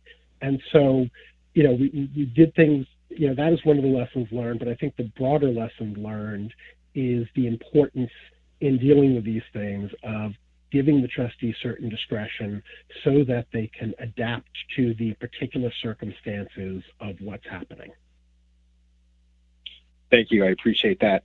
And I'm going to roll right into my statement, but I do want to recognize the Bar Association. I know that has been mentioned by a number of my colleagues up until now, and their contribution over many, many years in sort of pushing, I think, the Commission in the right direction and guiding us. Certainly this proposal is our own, but a lot, like I said in my opening remarks, is due to the contribution and engagement of the public. And in this case, particularly this bankruptcy proposal, a lot has to do with the subcommittee of the Bar Association and the thoughts that many, many professionals contributed to. So I do want to recognize them. And finally, in addition to Bob, I want to recognize all the staff in DCR, DSIO, and all CFTC staff who have worked on this proposal, or at least one element of it, over many years. Certainly a huge task, an important one, but certainly a lot of people went into, participated in this, and I do want to recognize that hard work, specifically at this very unique time. So with that, I respectfully support the CFTC's issuance of a proposed rule to amend Part 190 of its regulations. First and foremost, again, I want to thank Commission staff for all of their hard work on this proposal. If finalized, it will be the first major update of the CFTC's existing Part 190 since 1983, when it was originally implemented by the Commission. The proposal is not a response to current market conditions, nor is it a proposal that has only recently been considered. It's the product of years of staff analysis and engagement with market participants. Several agency chairs going back many years deserve recognition and thanks for pushing to update Part 190 and starting this long process. Customer protections are at the heart of the Commodity Exchange Act, and it's imperative that the Commission have clear rules that direct how proceedings occur during a commodity broker bankruptcy. The Commission, market participants, customers, and the public will benefit greatly from this proposal, and I am proud to have contributed to this effort. The revision is designed to recognize the many changes in our industry over the past 37 years. The Commission finalized the existing Part 190 the same year that the movie Trading Places debuted, when futures trading, so distinctly depicted in the film, occurred exclusively in oval trading pits, and markets were less global, less complex, and less sophisticated. To paraphrase former CFTC Chairman Giancarlo, Part 190 is an analog regulation applying to what has since become a digital world. More personally, I was a lead advisor during the U.S. Senate's investigation of the 2011 MF Global bankruptcy, the 8th largest corporate bankruptcy in American history. During the Senate investigation, I learned the intricate contours of Part 190, its relationship to the bankruptcy code, and how the larger puzzle of creditors, customers, and equity holders, among others, fits together. It was during those frenzied days that I truly appreciated the regulatory principle that customer margin is sacrosanct property. As a commissioner since 2017, I've made customer protections an absolute priority, in part because of my experience during those few months. Having spoken with many market participants throughout the bankruptcy proceedings, including those whose money disappeared in the days immediately following, customer protection is my most pressing responsibility. The strengths and weaknesses of the Commission's bankruptcy regime were further laid bare just a few months later in early 2012 following the bankruptcy of Peregrine Financial Group, a second blow in short order. Important lessons have been learned, both in terms of what works and what does not work, and I believe today's proposal is a positive step to addressing both. There are a number of changes in today's proposal that are intended to further support provisions of Part 190 that have worked in prior bankruptcies. One of the themes of this refresh is clarity. The goal is to be as clear as possible about the Commission's intentions regarding Part 190 in order to enhance the understanding of designated clearing organizations, futures commission merchants, their customers, trustees, and the public at large. Changes in this proposal would foster the long-standing and continuing policy preference for transferring, as opposed to liquidating, the positions of public customers, an important customer protection. Other changes further support existing requirements, including that shortfalls in segregated property should be shored up from the FCM's general assets, and that public customers are favored over non-public customers. The proposal also grants trustees enhanced discretion based upon prior positive experience and codifies practices adopted in past bankruptcies by requiring FCMs to notify the Commission of their intent to file for voluntary bankruptcy. Other changes address what has not worked or become outdated. In light of lessons learned from MF Global, the Commission is proposing changes to the treatment of letters of credit as collateral, both during business as usual and during bankruptcy, in order to ensure that customers who post letters of credit as collateral have the same proportional loss as customers who post other types of collateral. The proposal also addresses a number of changes that have naturally occurred in our markets since the original Part 190 finalization in 1983. The Commission is proposing a new Subpart C to Part 190, specifically governing the bankruptcy of a clearing organization.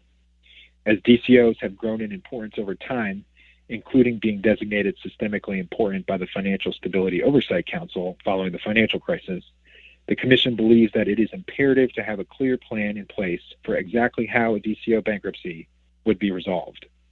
The proposal also addresses changes in technology over the past 37 years in the movement from paper-based to electronic-based means of communication, a stark reminder from the Peregrine Financial bankruptcy.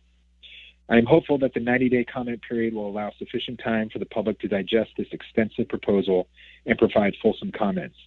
There can be no higher demand of market participants and the general public than to assist and guide the Commission in its duty, especially for one as important as this proposal. It's absolutely critical. I'd like to close by again thanking staff for all of their hard work, specifically Bob Wasserman and his team, in producing this refresh of the Commission's Part 190 rules to provide important customer protections, and I look forward to considering comments from the public as the Commission considers this critically important rule. Thank you, Mr. Chairman. Thank you very much, Commissioner Benham. Commissioner Stump. Thank you, Mr. Chairman. This is Dawn Stump, and I, too, want to thank the team. I know that there's been many mentions of how hard Bob has worked and his entire team for a number of years on very complicated and technical matters. I also want to thank Libby Master-Giacomo on my team, who is very well versed in these technical matters and helps me as we sort through them. And so today I want to focus my questions on how the DCOs are impacted or treated under the rule proposal. While DCOs have always been a part of Part 190, the proposal today acknowledges that they're unique, and it creates an entirely new subsection that would govern their bankruptcy. So I'd like to ask first about the relationship between the CFTC's bankruptcy regulations and resolution by the FTC that was created under Title II of the Dodd-Frank Act. First, I wanted to see if Bob could walk through the criteria that must be met for an entity to be resolved under Title II of Dodd-Frank. So under Section 203B of Dodd-Frank, there are a number of criteria. Perhaps the most important of these are that the entity be in default or danger of default.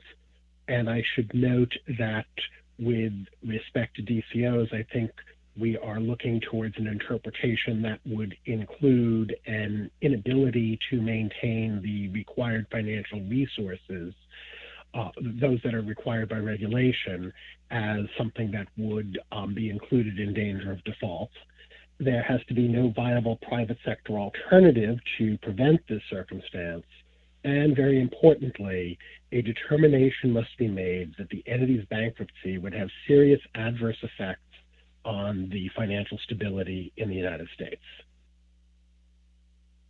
Thank you. So given that resolution under Title II is an alternative to the bankruptcy proceedings, might you discuss how the additional clarity we're providing in the proposal today and that we're providing for DCO bankruptcy proceedings specifically enhances the ability of market participants to protect their exposures in the event of a resolution of a DCO under Title II?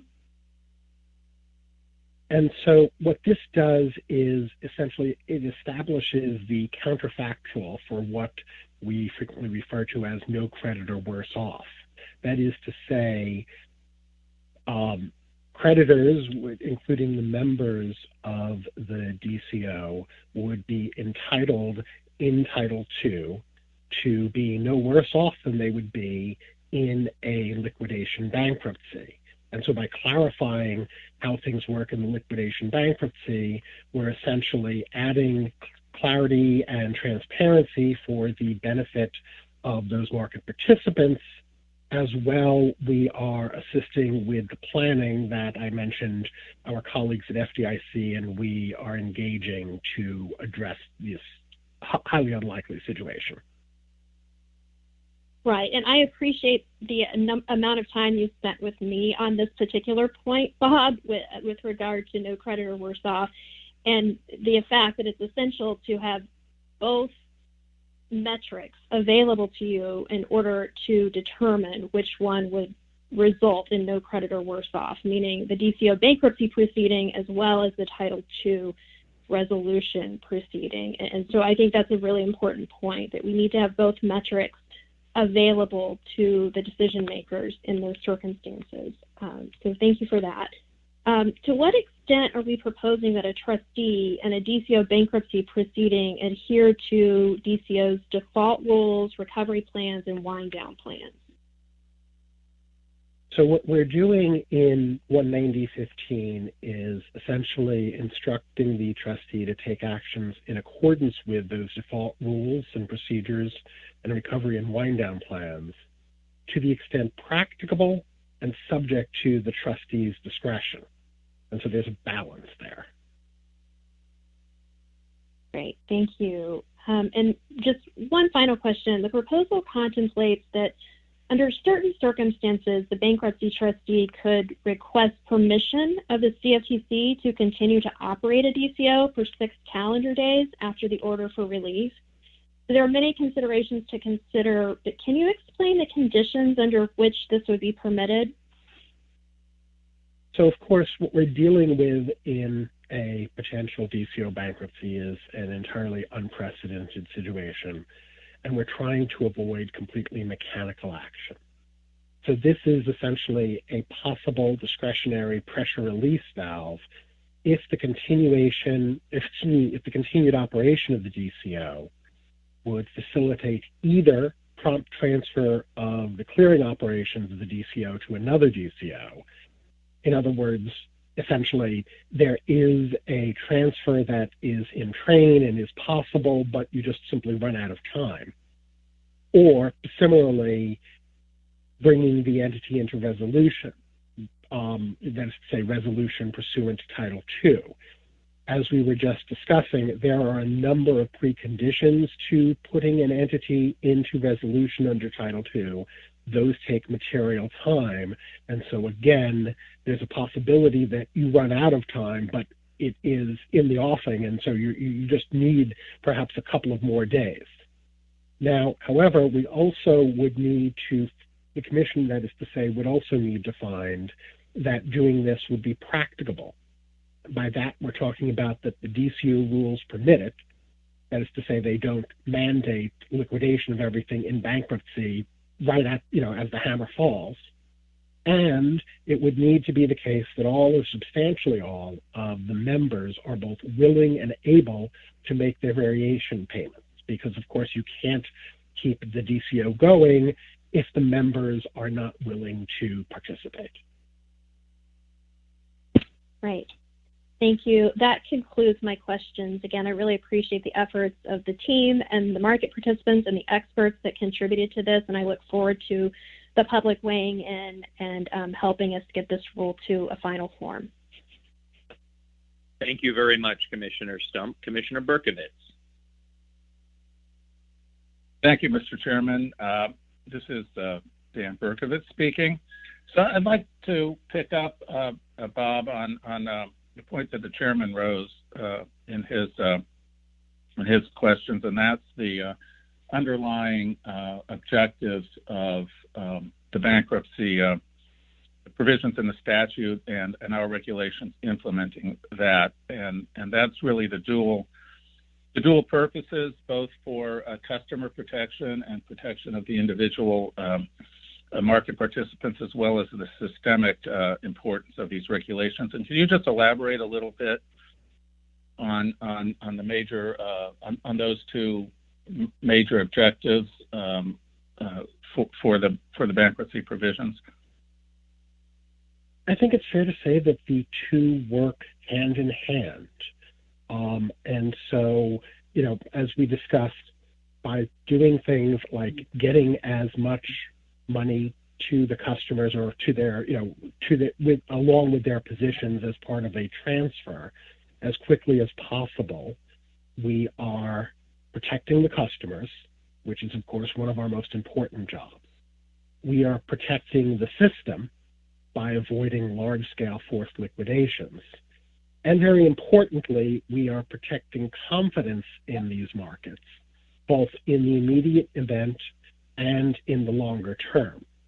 And so essentially by doing by following these goals, we both protect customers and protect markets.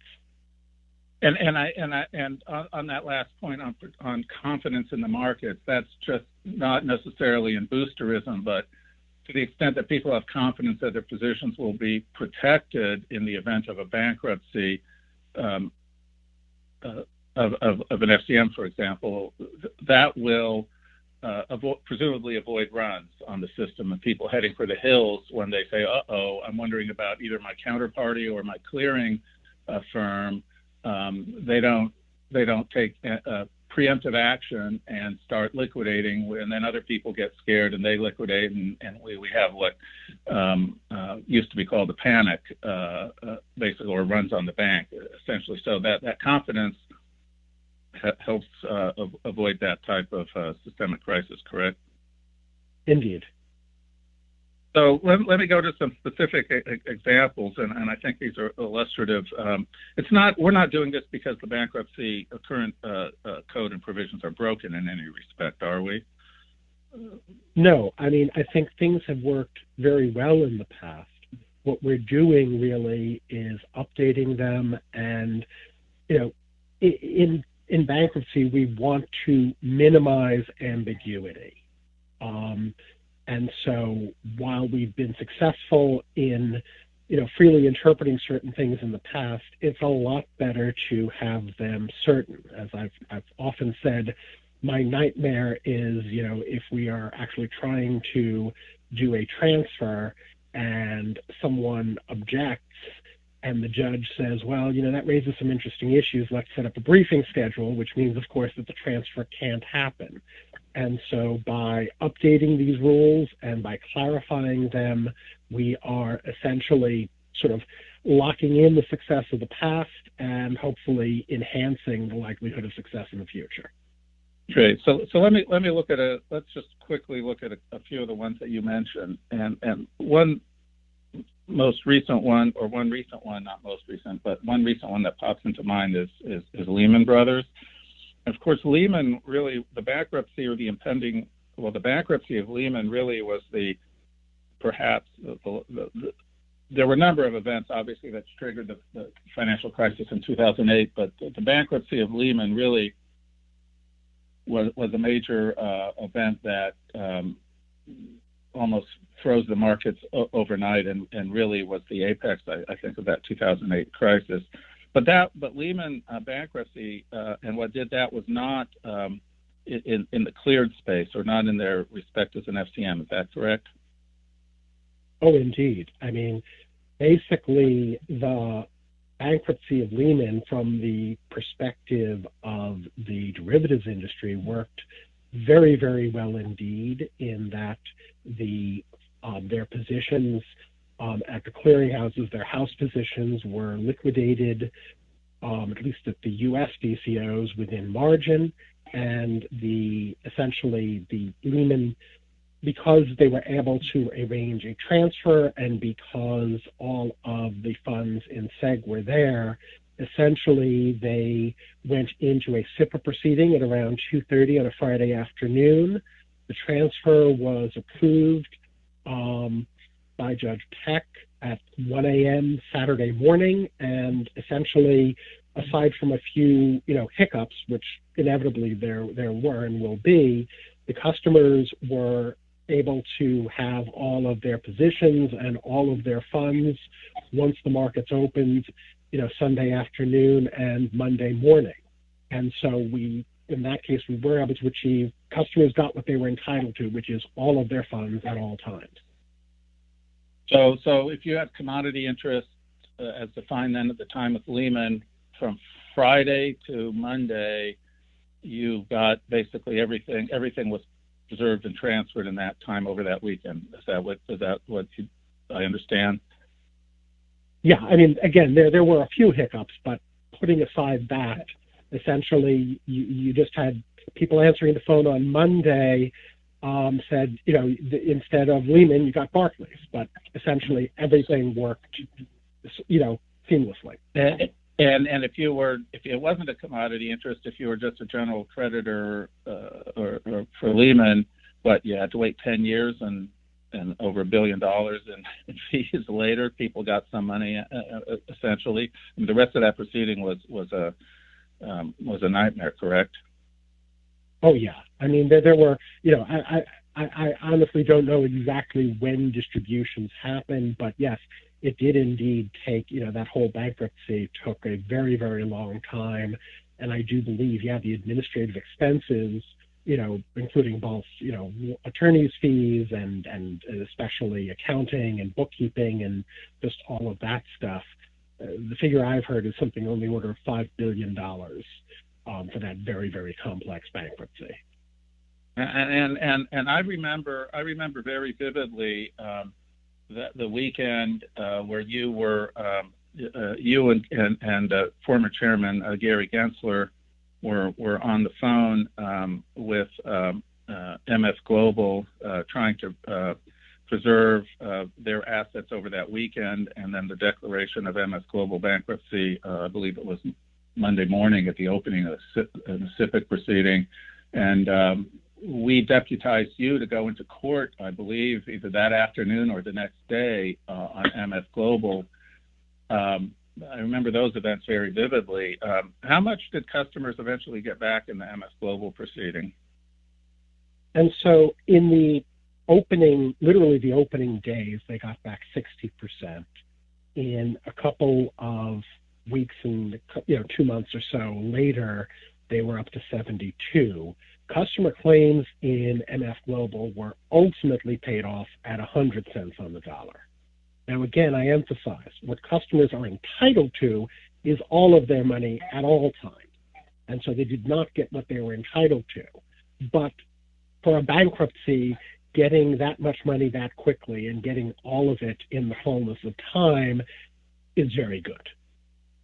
So, as I mentioned, we sent you up there, or we deputized you to represent the agency in that proceeding, and you were in court, I don't know, was that afternoon or the next day, I guess you said. What is, so we're talking this rule about the trustee and the powers of the trustee, but is the trustee an independent actor, or what's our role with respect to the trustee, and what would our role be under these amendments in terms of protecting customer assets and being involved and providing guidance to the court and the trustee? What did you do up there? Well, basically, on the one hand, the trustee is independent. On the other hand, as a formal matter, we have the right to appear and be heard on any such bankruptcy, or, a civic proceeding would then quickly go into bankruptcy court. But as a practical matter, we work very, very closely with the trustee, and, the consultation is constant. I mean, basically, that week, 2 all-nighters in 3 days for the first time since college. And basically at the trustees' offices, because again, it is in the interest both of the commission in protecting customers and markets, and the trustee in doing their job, that essentially they are in fact working hand in hand in cooperation, and that essentially when presentations are made to the bankruptcy court, that it's very clear that we are truly arm in arm on these things. And that's true both, very much so in the initial days, but on an ongoing basis, as the trustee is making, more significant decisions, there will be consultation between the trustee and their counsel on the one hand, and the commission and staff on the other. So, and you mentioned the principle in your statement, in your excellent statement, the pro rata distribution. And so when we've been talking about Lehman and MF Global, the number is 60% initially, and then 70%, and then finally 100%. And under pro rata, large customers, small customers, big banks, commercial Main Street people, firms, farmers, ranchers, banks, whatever, they're all treated equally. Have all of the distributions in practice been pro rata? Or have larger participants gotten better deals out of the system? No, everyone gets the same pro rata distribution. Now, again, as a practical matter, smaller folks may have less liquidity and less ability to wait for distributions. And so by getting more money out quickly and by fostering a maximum distribution, we basically help everyone, but in particular those who need the money fastest, by giving them more of that money. And as well, to the extent that they end up selling their claims as part of a claims trading market, we enhance the value of those claims in the claims trading. And so again, all the claims get paid off at exactly the same percentage within each account class, but different folks are going to have different needs and different abilities to wait. And how does that typically get expressed in a proceeding, or do you need, if you're a claimant, do you need a lawyer to get your money out of this proceeding, or the people with lawyers do better than the people without lawyers, or who's looking out for the Main Street person in these proceedings? Basically, the aim of having the claim form is that no, you don't need a lawyer. Certainly, if you're an ordinary customer, putting aside cases where there may be differences as to what should be in a particular customer's account. Essentially, this is really a do-it-yourself thing. And obviously, one of the things that we're trying to do is both in revising the proof of claim form that we put in as sort of the notional proof of claim form, and in giving the trustee the ability to adapt that to the circumstances of the particular bankruptcy, is to make this proof of claim form as user-friendly as practicable in the circumstances. I'm going to ask the following question with all due respect to all the folks involved at the ABA committee. I've got tremendous respect for that ABA committee, and they put a lot of work into it, and it's really a significant endeavor, as you've noted. But the fact is that it's an ABA committee, and these are very experienced lawyers working for generally large institutions. So how was that proposal considered within the agency to ensure that it considered the interests of all potentially affected parties? I think it's probably, again, it's not a criticism of the committee, it's just a reflection of the membership represented by ABA committee lawyers who represent generally large institutions. And so when we get that proposal, and it was an excellent proposal, how do we review it? How did you review it to ensure that the product that we see today protects the interests of everyone, including some people who might not have been on that committee? I guess what I would say is this: to a certain extent, arguably the proposal was against the interests of a lot of the lawyers, particularly those in private practice on the committee. I mean, it's been more than 20 years now since I myself was in private practice, but obviously the more complex things are and the more litigation there is and the more arguments there are, the better it is from a billing perspective. And essentially a lot of these changes are basically intended to avoid ambiguity, avoid complication, avoid these sorts of disputes, and looked at from another perspective, avoid opportunities for billing. From an internal perspective, I think it's fair to say that I and the team, as I mentioned before, looked at this, we did not take any of this as given. We really went through this provision by provision, line by line, word by word, to make sure that this was in fact achieving the goals that we have of treating everybody equally, of at least among the public customers, and of doing the best that we can for the public customers and protecting the markets. And so, there was a very intense review of this that was, and then that's part of the reason why it took 2 years, and now we're getting on 2.5 to get here. Yeah, I appreciate that, and I been fully supportive of our effort to really look at that proposal, and it was a significant proposal, and I think the ABA did a service in doing that, but I think we have the obligation to go over that independently and look at it and with our independent eyes, which I commend you and the other staff people who did that. And I just note that if this proposal certainly were the genesis from Project KISS in certain effects, it totally missed that mandate, because it's neither simple nor stupid. It's incredibly it's complex and it's very intelligent, and I think that's a reflection of all the work that's been put into it.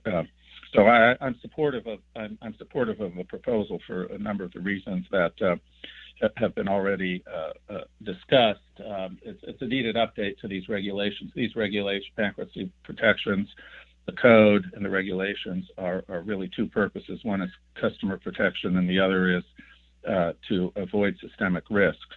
And I'm going to be supporting the proposal today. I have a more lengthy statement on my statement of support. One final question on this. Do we allow, if market participants will say, look, you may place emphasis on speed over accuracy, but I want accuracy over speed, and I really want my last dollar. Do we allow people to opt out of this, or is there basically everybody in it? So two things. No, I mean, basically, pro rata distribution is a command of Congress in 766H of the Bankruptcy Code. And so there is no opting out. And again, of course, if, to be sure, folks can, and a number have, become direct clearing members and thus avoid intermediation at all. That is a very heavy burden, though, particularly for non-financial firms, in the sense that first you have to essentially participate in mutualized default resources, which certain types of customers really can't, because, for instance, pension funds and the like, and as well, the need to be able to meet margin calls on a daily and intraday basis. It requires a very sophisticated treasury and liquidity that most non-financial firms would find very difficult. One point I should add, by the way, to my answer to your previous question, as I said, the proposal benefited greatly from the ABA submission. It is not identical. There are a number of significant changes. Those came as just basically, more in the nature of technical differences and operational differences in terms of how to get there. And so this is not, it very much benefited from the ABA submission, but it is not the ABA submission. It is indeed a commission product. Great. Well, thank you very much for that, Bob. And I'm very appreciate the work you and your team put into this over the years. And literally, it was years that you put into this, and not just reviewing the ABA proposal, but your many years of service to the commission and expertise on bankruptcy. As I said, I remember that weekend very vividly when MS Global was going down the tubes, and the meetings the following week, and you're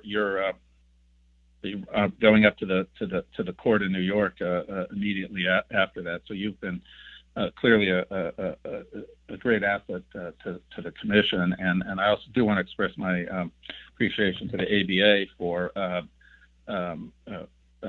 providing us with that document to work off of. It's been great benefit to us, and then I look forward to the public comments. And now goes the next phase where we put this out to the wider audience, and we'll get the comments from the entire range of market participants, and I look forward to working with you and my colleagues on the commission to getting the much needed update to our bankruptcy regulations. These have really contributed to the soundness and success of our derivative markets, and so I'm pleased to support the proposal today. So thank you, Mr. Chairman. Thank you very much, Commissioner Berkovitz. Well, we've come to the end of our presentation and Q&A period, so I'll ask the following question. Are the commissioners prepared to vote? Yes. All right. Yes. Excellent. Mr. Kirkpatrick, our secretary, will you please call the roll for the proposed amendments to Part 190 of the Commission's rules? Thank you, Mr. Chairman. This is the Commission Secretary speaking. The motion now before the Commission is on the approval of the proposed rule revising Part 190 of the Commission's regulations. Commissioner Berkovitz. Commissioner Berkovitz votes aye. Commissioner Berkovitz votes aye. Commissioner Stump. Commissioner Stump votes aye. Commissioner Stump votes aye. Commissioner Benham. Commissioner Benham votes aye. Commissioner Benham votes aye. Commissioner Quintens. Commissioner Quintens votes aye. Commissioner Quintens votes aye. Chairman Tarbert. Chairman Tarbert votes aye. Chairman Tarbert votes aye. Mr. Chairman, on this matter, the ayes have 5, the noes have 0. Thank you. This is Chairman Tarbert. I'm pleased to say that the ayes have it and the motion on the proposed rule is hereby approved. We will now turn to the second item on the agenda. Again, this is Chairman Tarbert. And that item is the proposed rule on the compliance requirements for commodity pool operators on Form CPO-PQR. At this time, I'd like to invite a second staff presentation on the proposal of this is in Part 4 of our Commission's rules from the Division of Swap Dealer and Intermediary Oversight. We have on the phone Josh Sterling, our Director, and Amanda O'Lear, our Deputy Director. I want to thank both of them for their outstanding work on this, and also Rafael Martinez for his contributions. I also want to thank Commissioner Quintens, who has been certainly a supporter of looking into Form CPO-PQR. Commissioner Quintens actually happens to be, I think, the only member of the Commission who actually ran a commodity pool, who was a commodity pool operator. And that unique experience, I think, has been a tremendous help, certainly to me, as we look at these regulations. During their presentations, Josh and Amanda will be referring to PowerPoint slides that are available on the CFTC website. So with that, I will go ahead and turn it over to you, Josh and Amanda. Thank you, Mr. Chairman. This is Josh Sterling, the DSIO Director speaking. I'll begin the staff presentation. Mr. Chairman and Commissioners, good day to you all. It's great to be speaking with you again at an open meeting. And like you, I'm sure, I look forward to a time when we can all meet in person together again. And I must tell you all, as well as today's audience, that my heart is full with pride and admiration for my division. The simple truth is that they lead me by their steadfast example. Well, we're here today to propose a significant refinement of the commodity pool reporting form, known as Form CPO-PQR. In doing so, Amanda and I will also share with you significant enhancements we in DSIO are undertaking to enhance registrant oversight through the use of current market-based data. Our proposal and the corresponding changes in how DSIO will use market-based data both fit with our long-standing theme of taking a smart, effective, and practical approach to registrant oversight through our 5 building blocks program. It's been said, and perhaps so many times it's now trite, that a picture is worth 1,000 words. Well, I think this koan must have emerged before the advent of a 20th century phenomenon known as abstract impressionism, which puts paid to that ancient received wisdom. If you were to look, figuratively in this case, at a Jackson Pollock painting, for example, you'd probably have no idea what that picture is supposed to be saying. There's clear evidence of intent, and certainly a lot of different colors and textures are on full display. But really, there's no actual picture. Even the titles themselves say very little. They're called number 5, number 41, convergence, and so forth. As an artist who suffered tremendously for his work, we can be assured that Pollock meant to convey something profound. So, equally brilliant and obscure, the full import of Jackson's work remains veiled. Ideas both genius and ineffable having been lost in translation. As the director of DSIO, I have to confess feeling the same way about our form CPO-PQR.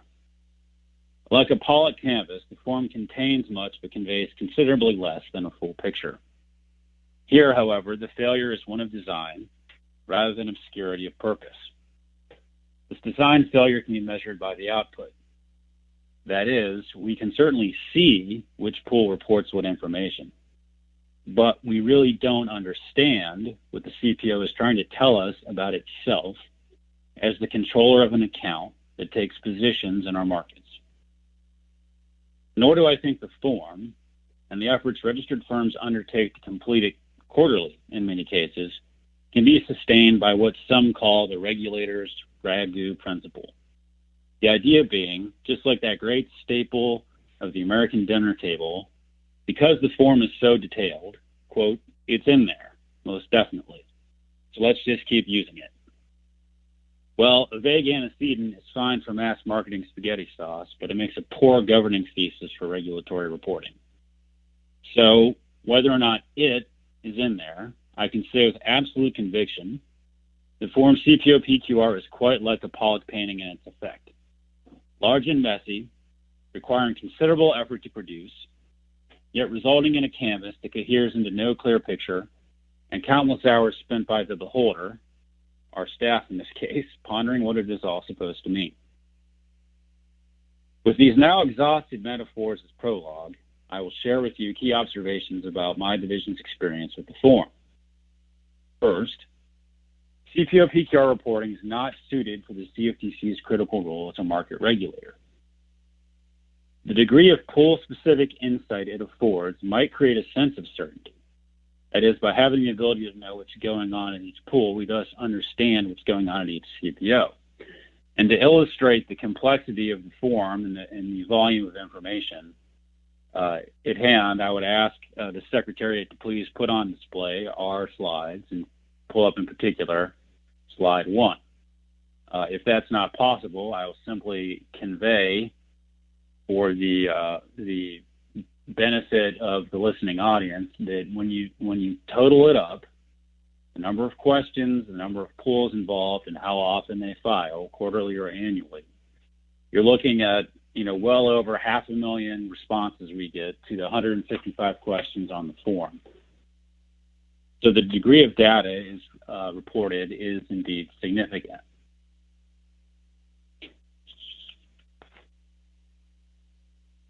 And a full data set can certainly inform policy decisions, rulemakings, and other regulatory actions.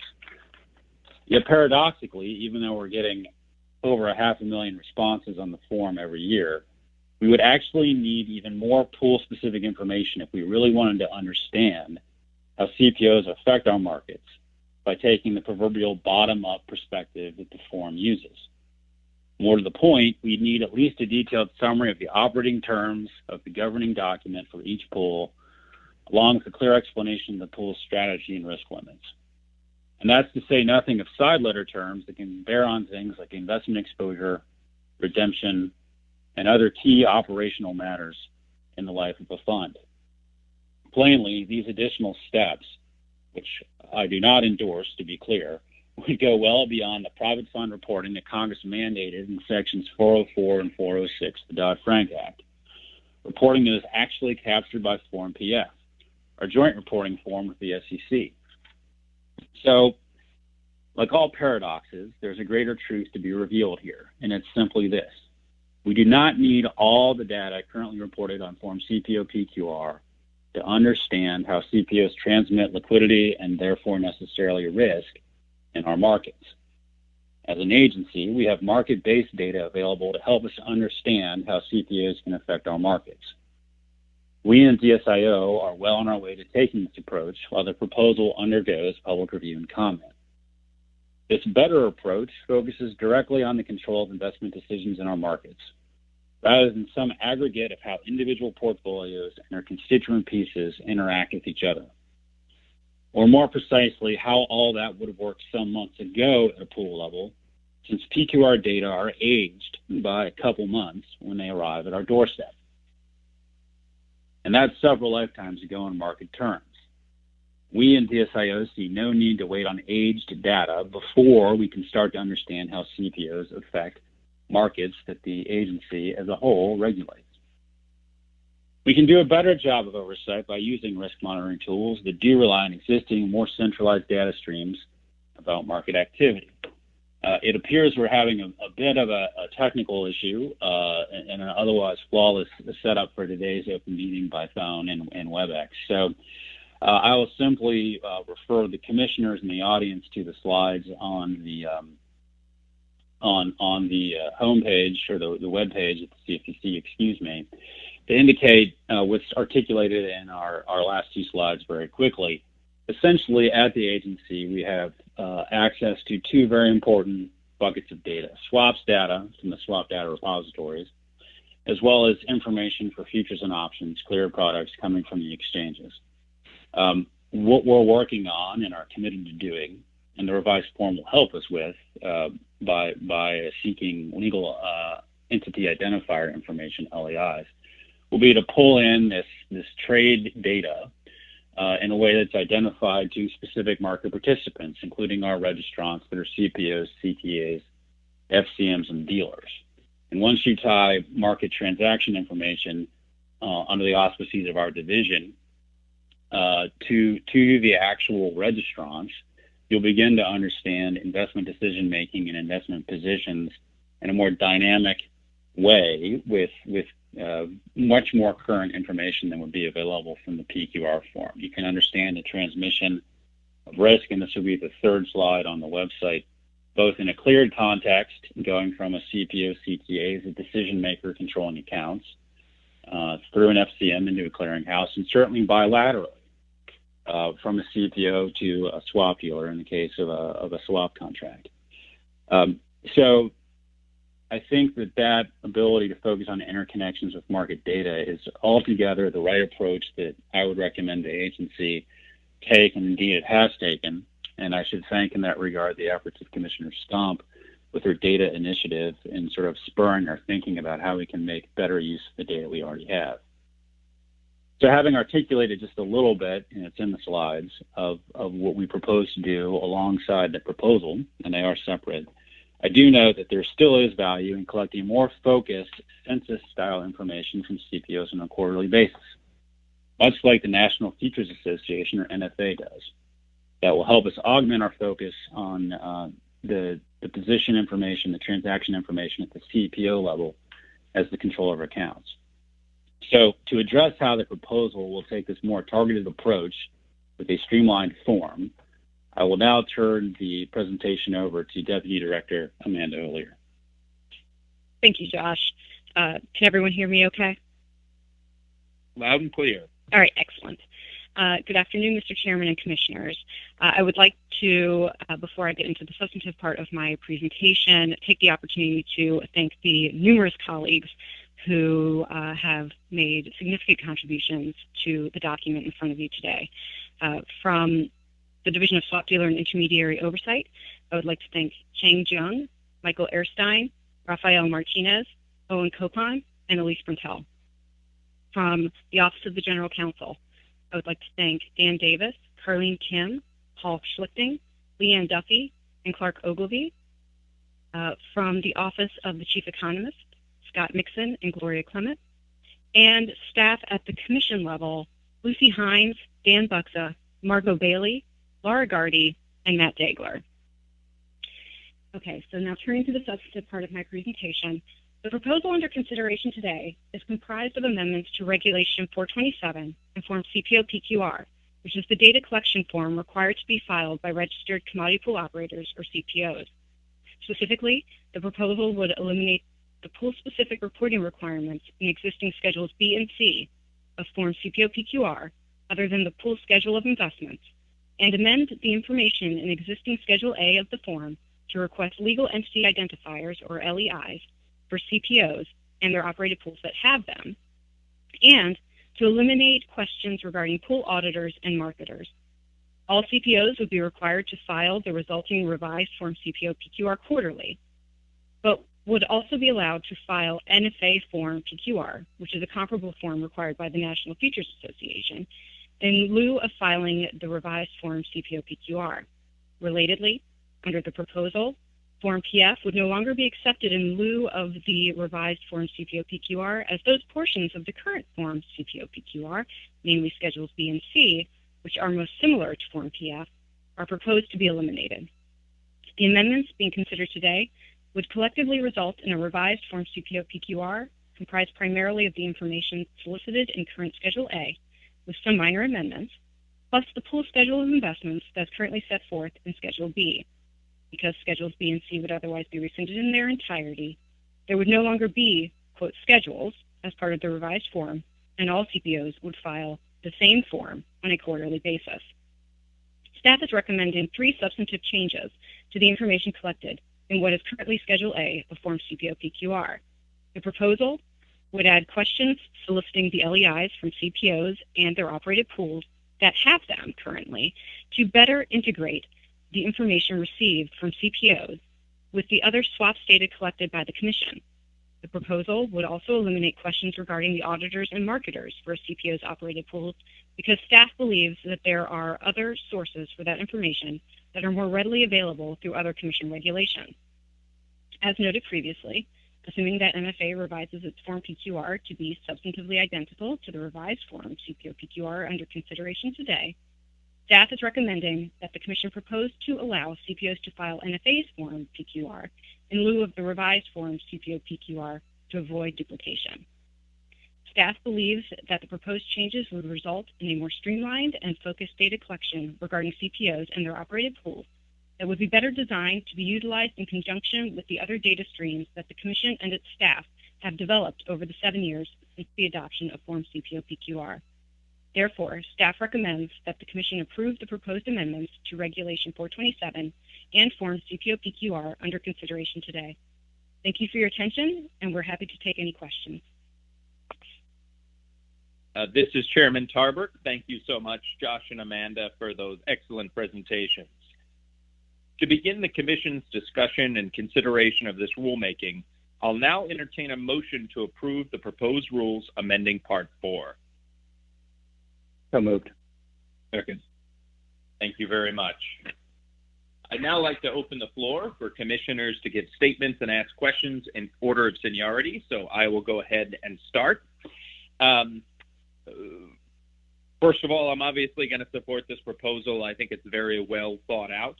A couple of questions, I guess.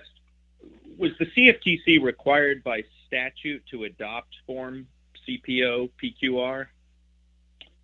Mr. Chairman, this is Director Sterling. The answer to that question is no. We were not required by statute to adopt the form. Okay, but there's also the Form PF, which the SEC and us do jointly, I believe. Yes, sir, that's correct, and that was mandated under Sections 404 and 406 of the Dodd-Frank Act, which were put into the Investment Advisors Act of 1940. Okay. So, I mean, obviously, I think you guys have made the point that much of the information we've been collecting either is not particularly helpful because it's stale, or it's not integratable with the other data that we're collecting. But also at the same time, there's information that we're not collecting on Form CPO PQR that would in fact be helpful, notably LEIs. Is that right? Correct. Yes, sir. And could you maybe talk a little bit about the LEIs? The LEIs are very important, and I think it makes sense for sort of the public to understand what they are, how they work, and how asking for this information would give us greater insight into the financial markets.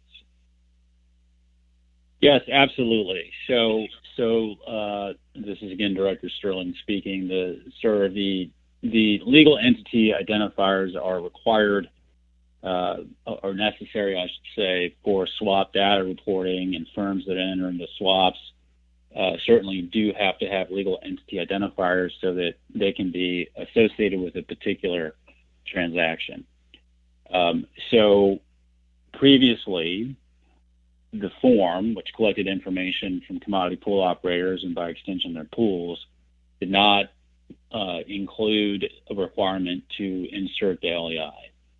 If we have the LEI, then it better allows us to identify CPOs and pools with respect to particular transactions. And so we can basically take information coming to the agency anyway from swap data repositories, wherein an LEI would be included, see that LEI for a CPO that's filled out the report with respect to its pools, and then understand or begin to understand then what transactions nearly in real time. There'll be a lag of some days, of course, where the transactions the CPO is entering into are with different counterparties in the market. And so we think that's an important key to help us decipher and better link the data we need to oversee registrants. Great. And as part of this, so in my role as chairman of the commission, I have a seat on the FSOC, and one of the non-voting members, I believe, of the FSOC is the director of the Office of Financial Research, or OFR. And OFR's job is essentially to advise the FSOC on systemic risk issues and other trends in our financial markets that the FSOC should be aware of. And in so doing, they often rely on other agencies for data collection. And I think my understanding is they've been keen to get information on our CPOs, but to date, that hasn't been possible, I guess, for a variety of reasons. One being that the information that we collect isn't readily usable by OFR, but secondly, we don't have a memorandum of understanding in place. And so maybe talk a little bit about, if we do change this form and we finalize this, how would we interact with OFR going forward? Yes, thank you, Mr. Chairman. Again, it's Director Sterling. If we do move forward with the change in the form as proposed, our expectation is that we'll have a much better and cleaner data set on the form. And of course, we'd be quite happy to share that with OFR. I think that we are supportive of entering into a memorandum of understanding with them to better facilitate the sharing of information prospectively. So we're quite happy to do that. And I would note that my understanding is that this information we would provide prospectively would supplement information OFR gets from other regulators, including, as I understand it, from the Securities and Exchange Commission on our joint Form PF. And so we look forward to working with OFR on all these many fronts. Now that's terrific, and again, I think it's really important that this agency work hand in hand, as we have been doing with our fellow regulators and others in the financial regulatory community, both here in the United States and abroad. I don't have any further questions. I think this is pretty straightforward, and I think it's important that, particularly as we're asking for new data, that we also demonstrate our credibility. That if we're not using data, we don't think it's particularly helpful. We no longer collect that data, and so we show that we can give as much as we take as well, so that we are mindful for market participants and their reporting. We understand that these forms, sometimes do cost a lot of time and effort and money. We want to make sure we get the most out of it, and so we're willing to streamline them, but also augment them as necessary to continually improving our data collection efforts. And in this regard, more generally, I want to thank Commissioner Stump and her team for their leadership on sort of our approach to data. So I'm very grateful, and I appreciate your work on this again, and I'll be putting out a longer statement, but fully supportive of this proposal. So thank you so very much. With that, I'll go ahead and turn it over to Commissioner Quintens. Thank you, Mr. Chairman. This is Commissioner Quintens, and thank you for your kind words and your opening remarks about my prior experience and my interest in fund reporting generally, and in Form CPO-PQR specifically. And I also wanted to thank Commissioner Stump for the kind words that she mentioned in her opening statement. My and my offices work with the SEC from a harmonization perspective. That's critically important work, and I would like to echo your comments, Mr. Chairman, and the importance of the work that she is doing and leading on the data initiatives at the Commission, and how this fits so well into that, and how one of the best ways to protect data is to ensure that we're not requesting data that we can't use or don't need. And I think that while we're preserving and enhancing a very good portion of Form CPO-PQR, this proposal successfully looks at what we can't use and have not been able to use. And as the former head of a registered CPO who's had to fill out Form CPO-PQR as well as the NFA Form PQR, I have to say that when I was doing that, I did live in fear of the liability of filling it out incorrectly. And once I got to the Commission, I was very keen to understand and realize, what all my, hard work and maybe sleepless nights contributed to the understanding of the fund management industry, and how disappointed, but maybe not surprised I was to realize that it's not as usable as it should be. And very, very pleased that we're moving forward with this proposal. You know, in fund reporting, it's the difficulty of answering what appear to be simple questions really increase exponentially as funds increase in their size, in their complexity.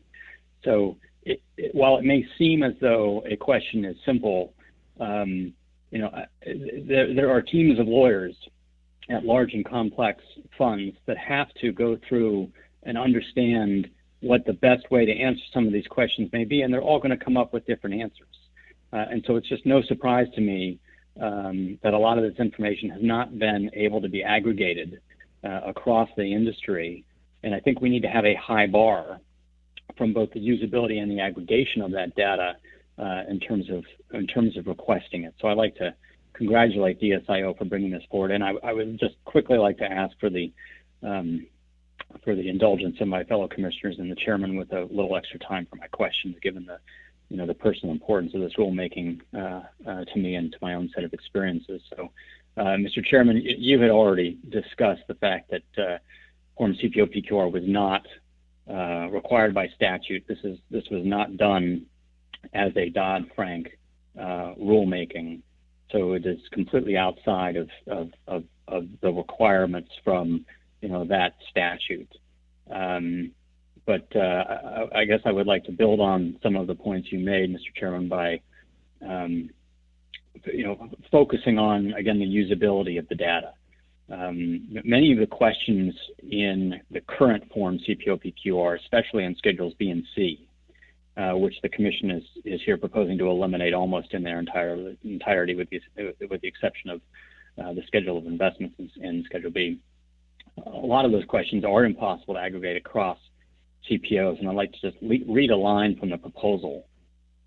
In an effort to take into account the different ways CPOs maintain information, the Commission allowed CPOs flexibility in how they calculated and presented certain of the data elements. For example, Form CPO-PQR gives large CPOs the option of reporting either the duration, the weighted average tenor, or a 10-year equivalent of fixed income portfolio holdings, understanding that large CPOs may use a wide variety of metrics to measure interest rate sensitivity. As a result, the Commission's ability to identify trends across CPOs or pools using Form CPO-PQR data has been substantially challenged. I guess my first question would be for either Josh or Amanda. I assume that is not a particular, that question is not an isolated case, that there are others that we could point to, and that the questions across Schedules B and C have we've had similar experience with those. Mr. Commissioner, sir, this is Director Sterling. Josh, that is correct. There's flexibility built in the form to report based on certain assumptions. The assumptions can be reported to us, and the assumptions tend to vary. So the more CPOs you have reporting and the more pools, the more you'll see those differences, and common questions have different answers that will never be, if they could ever be, apples to apples. Thank you, Director. And I think this also builds on something you had described before. But in addition to the difficulty in aggregating the data that's submitted, one of the concerns that market participants first raised when the CFTC initially adopted Form CPO-PQR was that the form wasn't going to provide the Commission with real-time data necessary to have an accurate and timely picture of the CPO's activities, given that it is filed at most quarterly, and even then it comes in well after the quarter has ended. So, given the market events over the last month and Director, your division's work interacting with our market participants, I just wanted to explore that point a bit further. First, the data that the CFTC receives on Form CPO-PQR from the largest CPOs is a snapshot in time. And they currently file Schedules A, B, and C quarterly, but by the time DSIO receives that data, it is stale by, I think, at least 60 days. Is that correct? Yes, sir, it is. Okay, so that means even if the data was reported to us in a way that was reconcilable across other CPOs and other market intermediaries, And even if we devoted a significant amount of resources to reprogramming databases and then the subsequent analysis of all that data, in the current environment, like the one we've experienced over the last month, we'd still be looking at information that was the most recent it would be was from December 31st of last year. Yes, that's correct, sir. Okay, so given the staleness and the limited usefulness of the information reported on this form, regardless of our analytical capabilities, to monitor risk and activity in the current volatile market environment, could you give us an idea of what more real-time data streams you and the Commission have been relying on? Has DSIO utilized this form as a resource to respond to recent market events? Thank you for that question, Mr. Commissioner. The short answer is no. For the reasons you've highlighted, we have not used the form or its data to understand what's happening in the markets. To do that instead, we have worked with the intermediaries by doing daily or near daily calls with them in our markets to understand their exposures, including to their customers, a group that would include commodity pool operators and their CPOs. And so the TQR data did not play a role in the market oversight. The division's been doing a great job of, particularly our exams team, over the last 6 weeks. Okay, great. Thank you. I wanted to ask again a point about something that the chairman had said regarding FSOC. One of the stated policy reasons for originally adopting Form CPO-PQR, even though it was not required by the Dodd-Frank Act, was to provide the Commission with information about CPOs in the event the Commission received a request from another governmental agency or from FSOC specifically. Are you aware about whether or not the CFTC has ever received an informational request from FSOC on a particular CPO to assess the level of risk that CPO may pose to the financial system? Well, Commissioner Quintens, thank you for that question. I have asked the same of the staff, and in the living memory of the staff that we do have, no one does recall that. Okay, I think that's another important point to keep in mind. But I think it's also important to highlight again something that you and the chairman have raised, in that we're not just throwing up our hands here and saying, since we haven't been able to use this form as it was originally designed and created, we're giving up. The proposal does contain new ideas that could enhance the revised form's utility. The revised CPO-PQR form will require CPOs and their operator pools to include their legal entity identifiers on the form to the extent that they already have one due to their swaps trading. And it's my understanding that many of the largest firms are going to be will have those LEIs already because they will be involved in the swaps market. Just give us, Director, another quick take. How do you anticipate being able to use that data in the future and tying it into other data streams?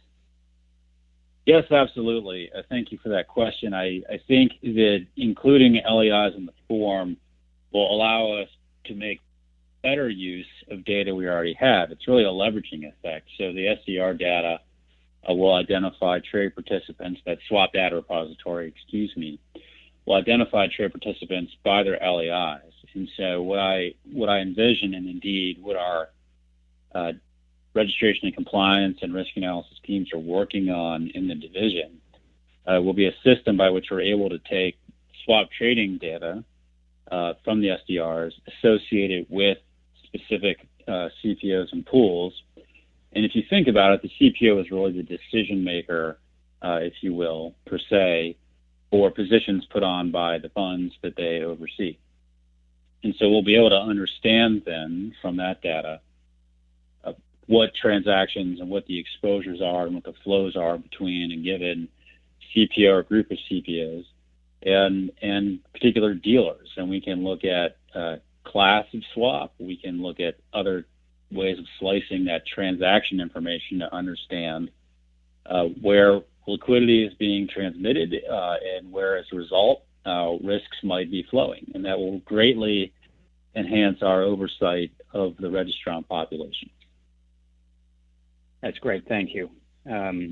Quickly, I'd just like to move on to the interaction of all the different forms that a CPO potentially or is required to fill out, starting with the NFA form PQR. Currently, all CPOs, regardless of their size, are required to file NFA form PQR quarterly. Is that correct? Yes, it is. Okay, so even though this proposal would require all CPOs to file the revised form CPO PQR on a quarterly basis, which increases the number of times and the number of firms that have to file on a quarterly basis, it's not actually an increase in the burden because those firms are already filing the NFA form PQR, and they can file that form in lieu of filing form CPO PQR. Is that correct? It is, and I'd like to invite Amanda, Deputy Director Lear, to illuminate that point just a bit further, please.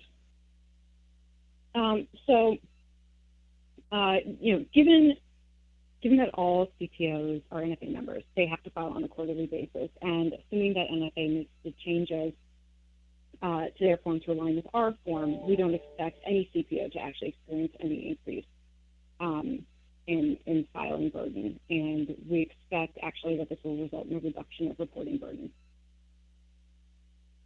Okay, great. And I understand that the NFA is in the process of amending or is thinking about amending its form PQR to require LEIs.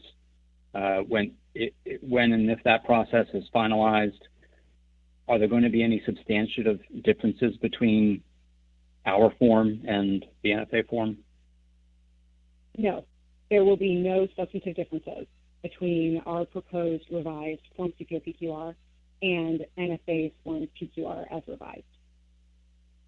Okay, and then lastly, on the interplay between Form PF and Form CPO PQR, I think Amanda, as you said, that this proposal is going to revise Rule 4.27D to eliminate the ability of duly registered CPOs to file Form PF in lieu of filing Form CPO PQR, and particularly Schedules B and C of CPO PQR, which to me makes a lot of sense considering we're eliminating most of Schedule B and all of Schedule C. But the preamble does note that while we're removing the substitute compliance option, nothing that we're doing changes the status of Form PF as a form that we have jointly adopted with the SEC. Is that correct? You are correct, Mr. Commissioner. The amendments under consideration today in no way impacts Form PF status as the Commission's joint form with the SEC, nor does it change the Commission's ability to take any enforcement action based on fraud or a material misstatement of fact that's made on that form. Okay, and when it was originally adopted, Form PF when Form PF was jointly adopted by both the SEC and CFTC. Can you just briefly describe why the CFTC decided to permit firms to solely file Form PF with the SEC, and is the CFTC getting all the information it needs from the SEC with regards to whatever information is on Form PF? Of course. The Commission made the determination back in 2011 when Form PF and Form CPO PQR were both promulgated to permit dual registrants to file the Form PF with the SEC to satisfy their CFTC reporting requirements. And this was done in an effort to reduce burden on registrants so that duplicative filings were not being required by both commissions. And it was done with the understanding that should the CFTC need the information on Form PF, it would be able to obtain it from the SEC. Since that time, Commission staff has always been in a position to readily obtain that information should they have need of it. Okay, thank you. And this is my last question. Thank you. Thank you, everyone, for the time. But given that a number of the questions on Schedules B and Schedule C have had significant overlap or fairly duplicative of what's on Form PF, and that we are proposing to eliminate those questions here, I just wanted to make sure that the NPRM has been shared with the staff at the SEC and ask whether or not their Division of Investment Management expressed any concerns regarding our revisions to this form. Thank you, Mr. Commissioner. So I can confirm that at the staff level, a draft was shared on a confidential basis with staff in the Division of Investment Management, and the Division of Investment Management did not express any concerns regarding the proposed revision. Okay, thank you very much. Thank you, Josh and Amanda, for your hard work on this, and to your team. Thank you, Mr. Chairman. I appreciate the time. Thank you very much, Commissioner Quintens. Commissioner Benham. Thanks, Mr. Chairman. First off, I want to thank Josh Sterling and Amanda O'Leary for their work, specifically the director for his leadership on these issues, and Mr. Chairman for bringing this up. I have said many, many times in the past couple of years that, and I'll say this in a statement that will be published shortly after my questions, that data, is certainly a key element of a regulator's purview and responsibility, and it sheds light on market activity, market risk. But we need to be efficient. We need to be effective. We need to be cognizant, as my colleagues have said, of what information we collect, how we collect it, and we definitely, as always, as we report to Congress and the taxpayers, need to be able to explain thoroughly and effectively why we're collecting it. So I do think this proposal is a step in the right direction. I'm happy to support it. Certainly, as always, look forward to public comment and the responses we get so that we can better fine-tune the current proposal if needed as we work towards final rule. So with that, I'll just a couple overview questions, and I want to start at a very broad level just to get a sense of what DSI is doing, and some comments Josh and Amanda have made have shed light on that, but I think it's important to dig a little deeper. It's been pointed out that the form CPO-PQR is not a product of Dodd-Frank, and that's fine. Not all our rules are, and I think it's important to know that I think back in 2011 and 12, CPO-PQR was well-intentioned, and I think as a result of the financial crisis, although Congress did not require us to create the form, the purposes were clear in the sense of assessing market risk, obviously sharing our information of our registrants with other regulators, and just getting a sense of how these pooled investment vehicles are filling in and fitting into the larger market and monitoring systemic risk.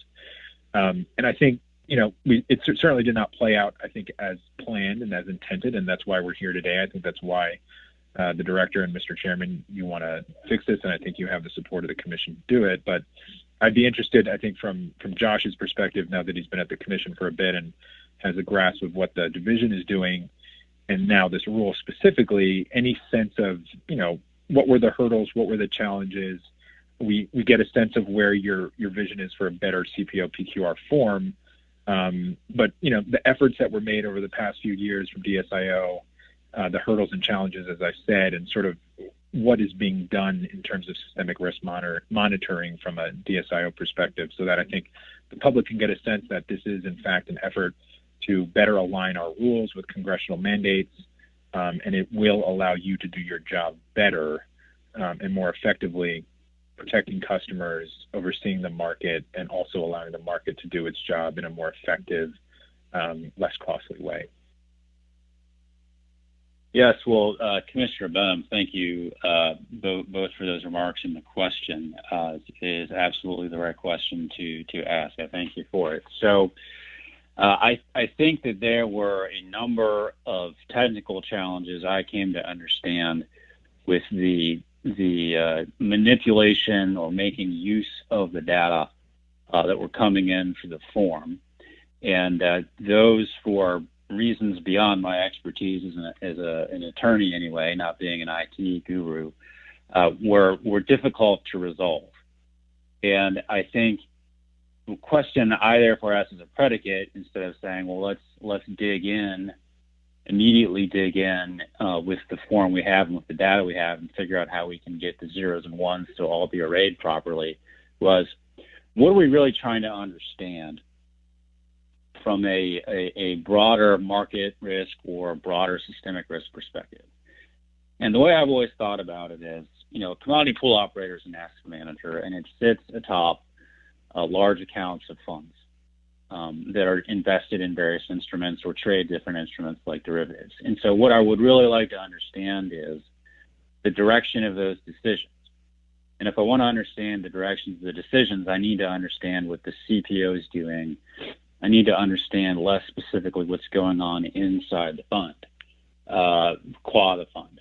And so it's really rather the decision-making of the CPO that I believe is important to understanding broader risks. And I think we can begin to understand those broader risks if we can draw connections with our market data between sort of what I've called with the team the outside of the market, meaning the end user, like the commodity pool, and either the middle of the market, which is an FCM going into a clearinghouse, or across the market with, let's say, a swap dealer in the uncleared context. And so what are the positions, the transactions flowing into the middle of the market or across the market? I think if you understand those connections, then you can have a really good understanding of where risk is flowing in our markets among registrants. And if you do that, then I think you can sort of get to questions, Mr. Commissioner, systemic risk, which I would say properly understood would be, what are the connections between our markets and the intermediaries and the broader financial system and indeed the real economy? And I think that comes through clearinghouse on the one hand for cleared products, and in the uncleared space, the banks. And you have banks, and I would also say FCMs, entities that are affiliated with large financial institutions, affiliated with banks, are themselves banks, and conduct lending, deposit taking, other activities that bear on the real economy. So I think by understanding how commodity pool operators make decisions in our markets, we can understand linkages to the broader system through the FCM clearinghouse and dealer context. Thank you. That's extremely helpful. And I look forward to more work being done in this space. Know it's a priority of yours. I specifically appreciate the fact, and this was pointed out by the chairman, Commissioner Quintens, that having there in my view, there's a couple elements of data collection, and I think what's been pointed out so far is that we want right data so that we can do our job effectively. And I think what we're experiencing now, specifically what we experienced last month in terms of market volatility and turbulence, having fresh, right data allows us and our market from a market oversight perspective, both from DSIO's perspective, DMO's perspective, and BCR's perspective, to evaluate risk, to see how risk is being transferred, and to weigh in and engage if necessary. That said, I also think there's another face of data collection, which I don't think should be lost. And even though a lot of the data we collected was a quarter old or more, or a few days or weeks less, there's a larger, to sort of use your analogy, painting that or larger canvas that we're painting when we collect data that rolls back far more than just a quarter or 2 quarters or even a year. I think, the chairman mentioned OFR within FSOC, and that tool, that vehicle, which was created in Dodd-Frank, I think can play a very valuable role in what all financial regulators are doing in terms of collecting data from all different markets over a long period of time and patching together trends and movements that would help us to sort of elucidate new patterns and new pockets of risks. As we all know well, our registrants are not only exclusively CFTC registrants. A huge part of this rule is obviously the SEC's purview, but our dealers, our clearinghouses, it is a patchwork of regulations, and we have to be focused on what we do, obviously, within the CFTC space, but we are one piece of a larger puzzle, and I think it's important, of course, to have clean, effective, well-needed data, but we also have to think about, I think, data collection from that perspective of that, drawing that larger picture so that we can be more acutely aware of risk patterns that occur and be sort of premature in how we're identifying risks and also identifying entities that may pose larger risks in times of crises because of data we've collected over a period of time. So again, appreciate that answer. A couple other questions that I want to ask, and this is a pretty simple question. I think you sort of referenced it a little bit, but in your view, as you were drafting this, either Amanda or Josh, any concern from a consumer standpoint or investor protection standpoint that you think these changes may have, and anything that we need to be considering in the proposal process and the public comment process? Commissioner, thank you for that question. I personally did, and I think the staff did as well, give some thought to, is there a investor or consumer protection concern we would have here? And I feel that we can only do a better job of protecting consumers and investors if we have a better understanding of how their money is being deployed in the market. And while I agree with you that trends over time are very important for FSOC and certainly our own purposes and those of other regulators, from this point of view, I don't think that the revisions have an adverse impact or really any impact on consumer or investor protection. I tend to think that the Part 4 requirements that the staff has administered so well over the many decades do continue to exist and are not affected. There's a requirement to provide account statements to commodity pool investors. Audited annual reports must be provided to commodity pool investors. They must be filed and reviewed in the first instance by the National Futures Association, right on down the line. So I think we feel good about the fact that those bedrock pieces remain in place, and I think transitioning to a better use of current data ought to enhance our ability to serve investors that do need the protections Part 4, our CPO rules, I should say, afford them. Thanks, Josh. That's super helpful, and I was glad to support the Part 4 changes as well. And I agree with you, and I also appreciate the fact that you're thinking about this. Obviously, primary, I think, concern and priority for all the commissioners, but also for the directors and all staff as we sort of do our job on a day-to-day basis. Next question quickly is about LEIs. Commissioner Quintenz mentioned this. Amanda, you mentioned it in your presentation briefly. We're going to be relying on that. This is the transition towards a more digital, more sophisticated data ecosystem. This is the right thing to do in my view. It is a long process. It's been a slower process that I think everyone globally has wanted, but it is a challenging one. And I think as we get there, as we get closer to a more uniformed global data sort of ecosystem, it will be effective in the sense of risk management. But you mentioned for entities that have LEIs, do we have any sense of how many entities have LEIs at this point? Will this be a challenge for certain entities, or do you feel comfortable with this new paradigm and this proposal and this change that the LEI requirement will be fulfilled appropriately and adequately by our registrants? If I'm asking that question the right way, but that's kind of the sense I got from you. Okay. Thank you, Mr. Commissioner. So with respect to LEIs, we are only, I would just want to reiterate, we're only expecting CPOs to provide LEIs for the CPO and their operated pools to the extent that they are required to have them because they're engaging in the swaps market. And so we currently do not require LEIs for those entities who are engaging just in managed futures or other types of derivatives beyond the swaps market. And so if you're engaging in the swaps market, you are an ECP. And so we would expect that those pools would have the resources necessary to obtain LEIs. I did a little bit of research on this. It's difficult for us to say how many of our current population of CPOs and or commodity pools have LEIs, simply because we haven't been collecting that information from them. We could go through the swap data to determine which entities are CPOs, and then kind of mapping that back onto our population of CPOs, but that's exceedingly time intensive, and we've started that process, but we haven't been able to complete it to date. With respect to being able to obtain LEIs, that was more challenging, I think, when that was initially rolled out.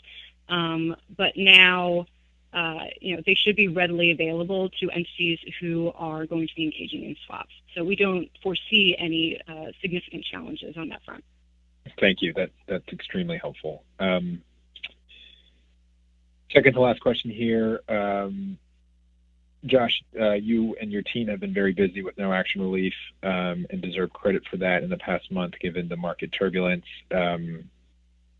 Any relationship, or at least maybe let me reframe the question, what relief has the Commission provided or the division provided in the past month to entities that might be directly impacted by today's proposal? And I know the timing between the relief granted and this just being a proposal, but I think that might be helpful to share with the listeners who haven't been following the Commission closely in the past month, what relief we potentially granted on reporting requirements and how this might weave into that relief. Yes, absolutely. So I think we've provided, per the chairman's lead, Mr. Commissioner, temporary time-limited relief to give firms that are working in a socially distant environment more time to sort of complete and file annual reports and other reports. And Amanda, if you would like to elaborate on that, please do. Sure. So for our large CPOs, their filing was due at the end of February, so we were not in a position to grant them relief with respect to the December 31 filing. But for our midsize and small CPOs whose filing was due at the end of March, they received an additional 45 days to complete that filing. And large CPOs who have a quarterly filing that is due at the end of May also received an additional 45 days, again, to recognize, to make that filing, to recognize the fact that these really are extraordinary times, and with everybody working remotely, they're facing additional logistical challenges. Thank you, Amanda. Thank you, Josh. Finally, just a quick note. Mr. Chairman, you mentioned obviously your role as a member of FSOC as the chairman of this agency, and the lack of an MOU and some of the sort of growth that's evolved out of OFR in the past few years. I would certainly encourage more communication. I would certainly encourage the drafting of an MOU with OFR and FSOC so that we could provide any needed data that I think our agency can add in terms of risk management and data collection for the larger financial ecosystem and community. A lot has been learned, I think, in the past decade since the crisis, and I think with going back to 2012 and 13 with the European sovereign debt crisis and the budget caps, and then now this most recent crisis with COVID, we get distracted sometimes because of other priorities, but I think we all have our eye on the same goal, and we continue to work towards getting there. So to the extent that you can advocate, I would certainly support that going forward. And lastly, just want to thank again Josh and Amanda for their work on this, their entire teams in DSIO. A lot of questions that have been answered very well. Obviously, as like I said, I look forward to supporting this and look forward to the comments if we need to make any changes in the final draft in the months ahead. But we need to obviously put a priority on customer protections and customer money, which it seems like it is. And I know there are different parts of our regulation which address that, and this is unique in the sense of what it addresses, but this is an effort towards efficiency and efficacy and cost management for our registrants, but ensuring that we're collecting data that's needed that we can do our job well and effectively in the future. So thank you, Mr. Chairman. Thank you very much, Commissioner Benham, and we're absolutely moving forward with OFR on the MOU, and perhaps one day we can have OFR as a guest at one of our open meetings or present to us. Commissioner Stump. Thank you, Mr. Chairman. This is Commissioner Stump, and I don't have a question, but I just wanted to provide brief remarks regarding how pleased I am that we're moving forward with this. While the subject of today's proposal is CFTC Form CPO PQR, I think it was very helpful to level set the conversation with Amanda's excellent excellent review of the different overlapping forms that these investment advisors are required to file with various regulatory authorities. This demonstrates, I believe, why a correction is warranted to best achieve the distinguished mission of the CFTC. And as has been mentioned, and I appreciate the comments on the data protection initiative, but proving a use case for the data is extremely important to me. And therefore, I want to further distinguish not only the content, but the utility of Form PF as compared to Form CPO-PQR. To be clear, Form PF is filed with the SEC to assist the FSOC in assessing systemic risk. And while Dodd-Frank stipulated that the CFTC should join the SEC in consultation with the FSOC to promulgate the content of these forms, I believe that the statute, I know that the statute says that the report is to be provided to the FSOC by the SEC, not the CFTC.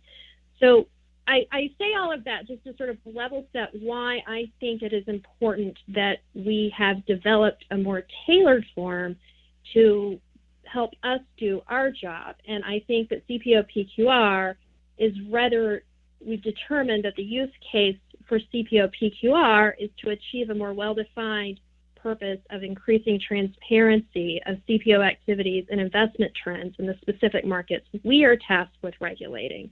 And I do believe that this will better be achieved by the more tailored form that we're considering today. But I look forward to the public input and determining if we've gotten this to the point that we need to. But I just want to commend everyone in DFIO who worked on this. I know it's been a tedious labor of love, and it is one that I am happy to support for many reasons, not the least of which is that I think it has a proven data use case, and I very much appreciate your willingness to take into consideration the views of mine and my staff. Thank you.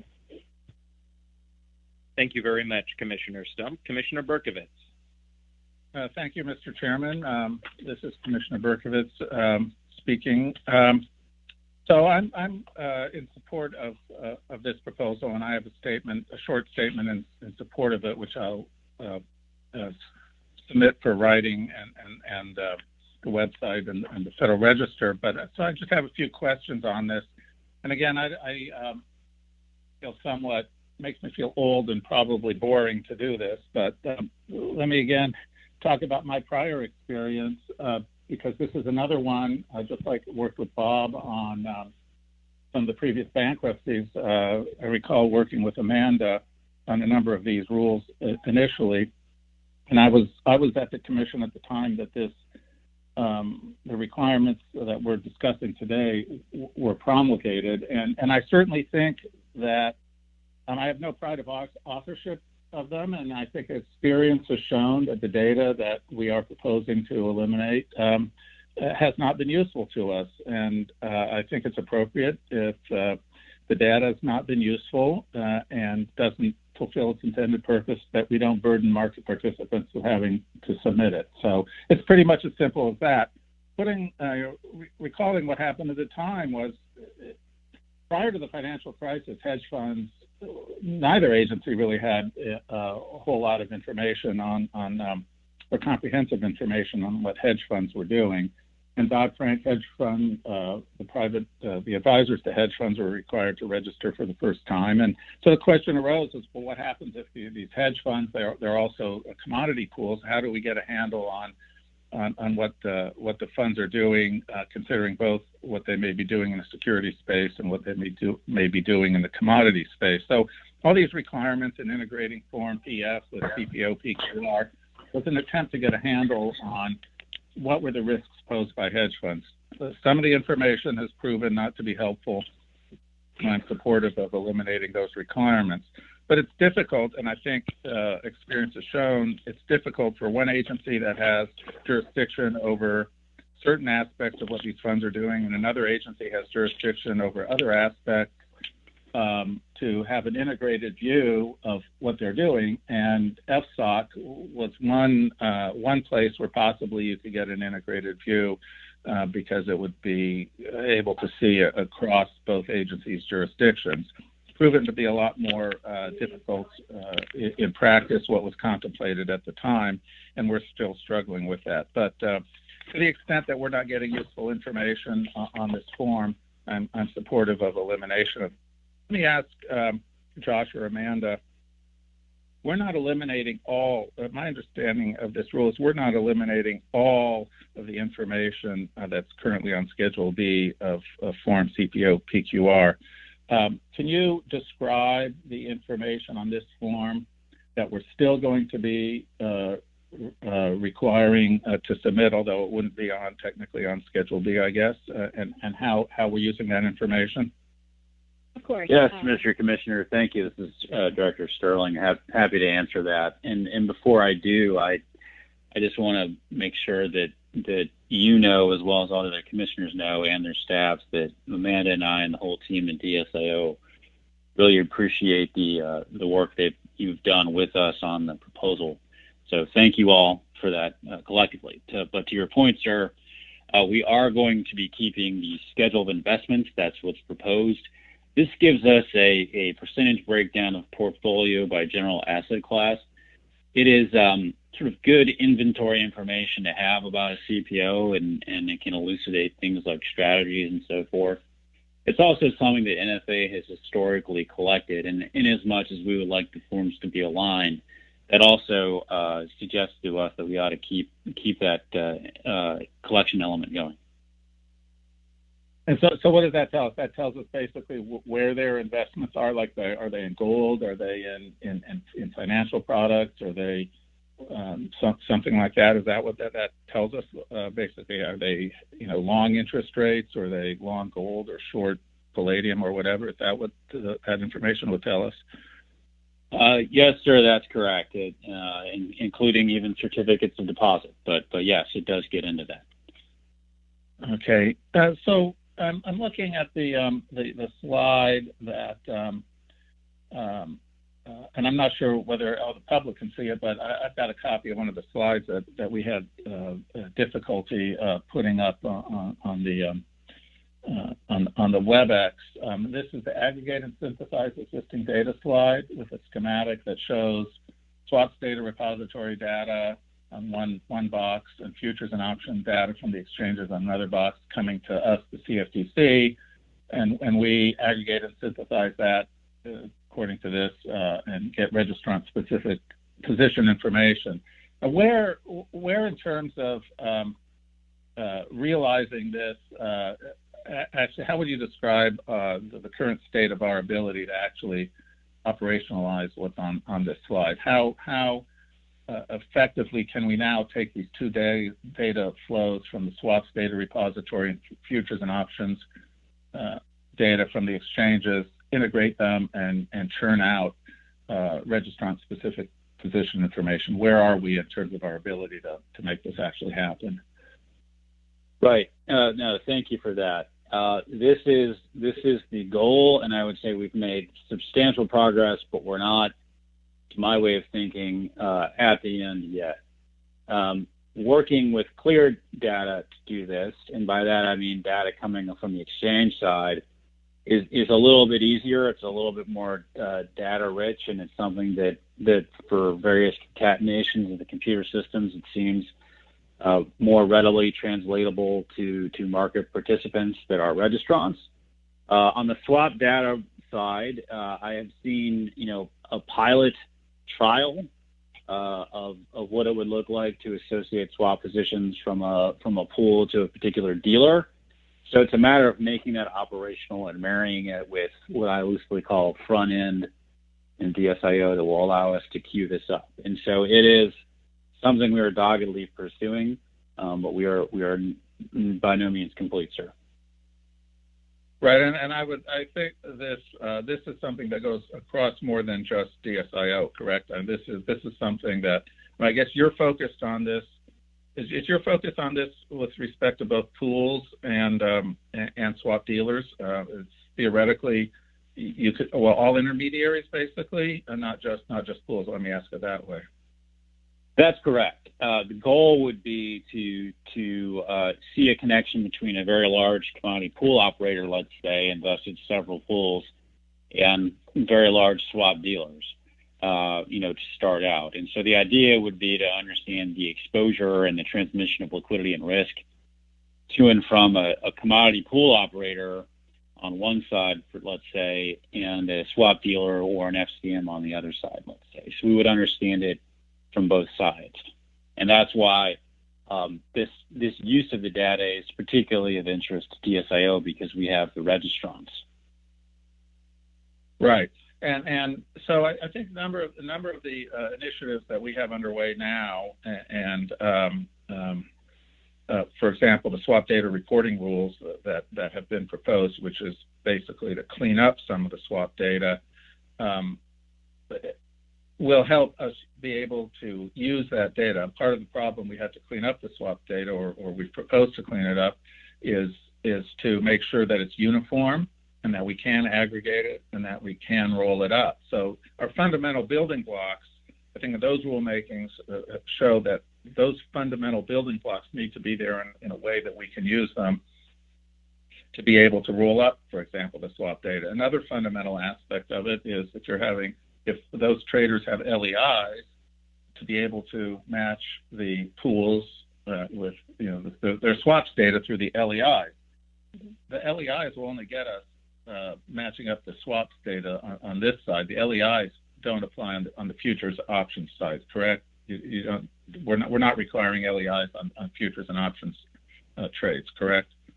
That's right. We're looking to use LEIs only insofar as they're needed for other reporting, which would be swaps. So you have it exactly correct.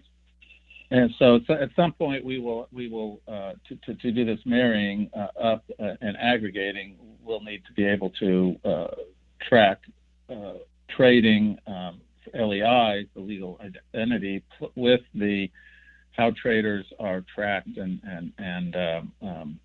identified for the exchanges, the tag 50s, the other identifiers there, which that in itself is not a insignificant data aggregation task to be able to cross reference traders in the swaps market and on exchanges.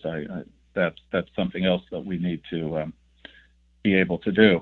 I'm fully supportive of these efforts that you've been describing. I think as a companion to what we're doing today, at the same time we're realizing, okay, this data is not useful. Let's focus on the data that is useful, and let's really focus hard on making that data useful. We, as I said, mentioned on the data swap data rules that we proposed to clean up the swap data. Once we clean it up, we need to be able to use it effectively. So I want to support this rulemaking, and I want to support the efforts that you've described and across the divisions at the agency with DMO and DCR as well, to be able to take the clearing data, to be able to take the exchange data, and to integrate it so we get registrant-specific information. I would describe that essentially the one of the absolute critical components of the original Dodd-Frank vision, which is to have swap data repositories and to have some type of look forward so we can anticipate risks rather than always be looking at them in the rearview mirror or the big brick wall in front of us. But that still is something that we need to continually work towards. We're not there yet, and I appreciate your efforts towards working to that goal. With that, I'm pleased to support this rule and our continuing efforts to improve our data collection and analysis. So thank you. That concludes my statement, Mr. Chairman. Thank you very much, Commissioner Berkovitz. This is Chairman Heath Tarbert. So I'm pleased to ask the following question now that we've concluded our discussion. Are the commissioners prepared to vote? Yes. Yes. Yes. Yes. Okay. Mr. Kirkpatrick, our secretary, would you please call the roll for the proposed amendments to Part 4 of our commission's rules? Thank you, Mr. Chairman. This is the commission's secretary speaking. The motion now before the commission is on the approval of the proposed rules amending Part 4 of the commission's regulations. Commissioner Berkovitz. Commissioner Berkovich votes aye. Commissioner Berkovich votes aye. Commissioner Stump. Commissioner Stump votes aye. Commissioner Stump votes aye. Commissioner Benham. Commissioner Benham votes aye. Commissioner Benham votes aye. Commissioner Quintens. Commissioner Quintens votes aye. Commissioner Quintens votes aye. Chairman Tarbert. Chairman Tarbert votes aye. Chairman Tarbert votes aye. Mr. Chairman, on this matter, the ayes have 5, the noes have 0. Thank you very much, Mr. Secretary. I'm pleased to say that the ayes have it and the motion on the proposed rule is hereby approved. We'll now move to the third and fourth items on our agenda. This is the final rule on the margin requirements for the European Stability Mechanism, Part 23, and our proposed rule on the clearing requirements for central banks, sovereigns, international financial institutions, as well as smaller bank holding companies and community development financial institutions under Part 50. At this time, I'd like to invite a third staff presentation on these two rulemakings, which will be discussed together. First, the proposed rule regarding Part 50, and second, the final margin rule regarding Part 23. From the Division of Clearing and Risk on the phone is Clark Hutchinson. Although only Clark will be presenting today, a number of other staff were involved in preparing these rulemakings.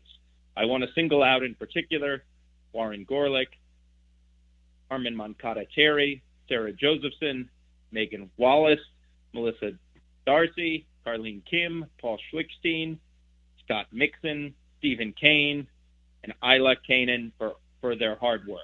I'm sorry that circumstances make it impossible for you to all be here today in the large table sitting in front of the commission, but we want you to know, I certainly do, but I'm sure my fellow commissioners as well, how grateful we are for all of your hard work on these two rulemakings. So with that, I will hand it over to you, Clark, for your presentation. Can everyone hear me? Yes, loud and clear. Good afternoon. This is Clark Hutchison, the Director of the Division of Clearing and Risk. Thank you, Mr. Chairman, Commissioners, and fellow staff. I come to you this afternoon from New Jersey, where my family and I are safely in quarantine, and I wish to extend to all of you and our listeners wishes of good health and safekeeping during these challenging times. In the next 10 minutes or so, I would like to first turn to a proposal that would amend regulations related to exemptions from the swap clearing requirement. And following the description of that proposal, I will then turn to a final rule amending the margin rule for uncleared swaps. As the chairman said, before outlining the matters at hand today, I would also like to thank the divisions of swap dealer and intermediary oversight and clearing and risk that has worked diligently to prepare the rulemakings under consideration today.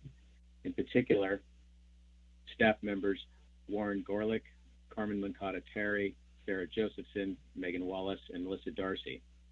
In addition, I would like to thank our colleagues in the Office of the General Counsel, Carlene Kim and Paul Schlichting, and in the Office of the Chief Economist, Scott Mixon, Stephen Kane, and Isla Kahan for their time and effort in preparing these rulemakings. Now, let me begin with the Part 50 clearing requirement exemption proposal. This proposal would add new regulations to codify the Commission's current treatment of swaps entered into by central banks, sovereign entities, and international financial institutions. In addition, this proposal would make permanent current no-action relief for swaps entered into by certain international financial institutions. This rule would repropose, with minor changes, regulations published in August 2018 to exempt certain swaps entered into by bank holding companies, savings and loan holding companies, and community development financial institutions from the clearing requirement. Staff believes that the proposed revisions are consistent with the way the clearing requirement is being administered today, will provide legal certainty, and will make Part 50 of the Commission's regulations easier to understand and apply. First, this proposal would add a new regulation that codifies current practice to exempt swaps from the clearing requirement that are entered into by a central bank or sovereign entity, and to exempt swaps from the clearing requirement that are entered into by 22 named international financial institutions, as well as any other entity that provides financing for national or regional development in which the United States government is a shareholder or contributing member.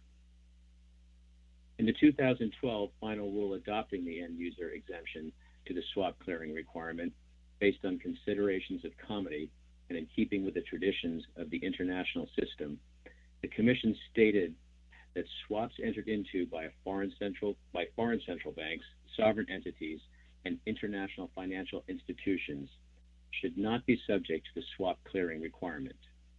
Since that time, the Division of Clearing and Risk has issued no action relief to 4 entities because they have similar characteristics to the entities named in the end user exception final rule. This rule change would align the entities defined as international financial institutions under the swap clearing requirement with the entities defined as multilateral development banks exempt from the uncleared margin requirements. Second, the proposed rulemaking is a supplemental proposal of the 2018 Notice of Proposed Rulemaking to exempt certain swaps with financial holding companies and community development financial institutions that currently have no action relief from the Division of Clearing and Risk, based on no action letters issued in January 2016. There are minor changes from the 2018 proposal, including changing a time period referenced from a number of months to an equivalent number of days. There are a few additional proposed amendments to Part 50 of the Commission's regulations that are purely technical in nature that are intended to be clarifying. For example, the proposed rule would set forth a compliance date chart for each of the Commission's swap clearing requirements. Although the Commission has publicized the dates of its clearing requirements in prior rulemakings and press releases, this information is not available conveniently in a chart in one place for market participants to reference. This concludes remarks for the Part 50 clearing requirement exemption proposal. Now, let me turn to the final rule, amending the uncleared margin rule in Part 23. This rulemaking codifies relief provided by CSIO no action letters with respect to the European Stability Mechanism. The European Stability Mechanism is an intergovernmental international financial institution that provides financial assistance to Euro area member states that are in or threatened by severe financial distress for national or regional development, similar to the multilateral development banks listed in Commission Regulation 23.151, which include, for example, the International Bank for Reconstruction and Development, the Asian Development Bank, and the European Investment Bank. This final rule adds the European Stability Mechanism to the list of entities that are excluded from the definition of financial end user under Commission Regulation 23.151, effectively exempting uncleared swaps entered into by a swap dealer with the European Stability Mechanism from the uncleared margin rule. The final rule also corrects a typographical error in Commission Regulation 23.157. Following the publication in the Federal Register of the Notice of Proposed Rulemaking concerning this matter on October 24, 2019, the Commission received 3 comments on the proposal, only one of which directly addressed the proposal. The Futures Industry Association indicated, among other things, that its members that are active in physical commodities generally supported this proposal. Consistent with these comments, staff recommends that the Commission adopt the amendments to the uncleared margin rule. Staff believes that it is reasonable to treat the uncleared swaps entered into by a swap dealer with a European Stability Mechanism similarly to those entered into by a swap dealer with multilateral development banks, which are exempt from the uncleared margin rule. The staff's recommendation to adopt the amendments to the uncleared margin rule also take into account the fact that the activities conducted by the European Stability Mechanism, like activities conducted by multilateral development banks, generally have a different purpose in the financial system. These types of entities are established by governments, and their financial activities are designed to further governmental purposes posing less counterparty risk to swap dealers subject to the CFTC's uncleared margin rule and less systemic risk to the financial system as a whole. We hope that this information has been helpful, and my colleagues in the Division of Clearing and Risk and in the Division of Swap Dealer and Intermediary Oversight would be happy to answer any questions you have about the proposed rule or the final rule that you have this afternoon. Thank you. Thank you very much, Clark, for that excellent presentation on both rulemakings. To begin the Commission's discussion and consideration of these rulemakings, I'll now entertain a motion to adopt the final rules amending Part 23 and to approve the proposed amendments to Part 50. So moved. Second.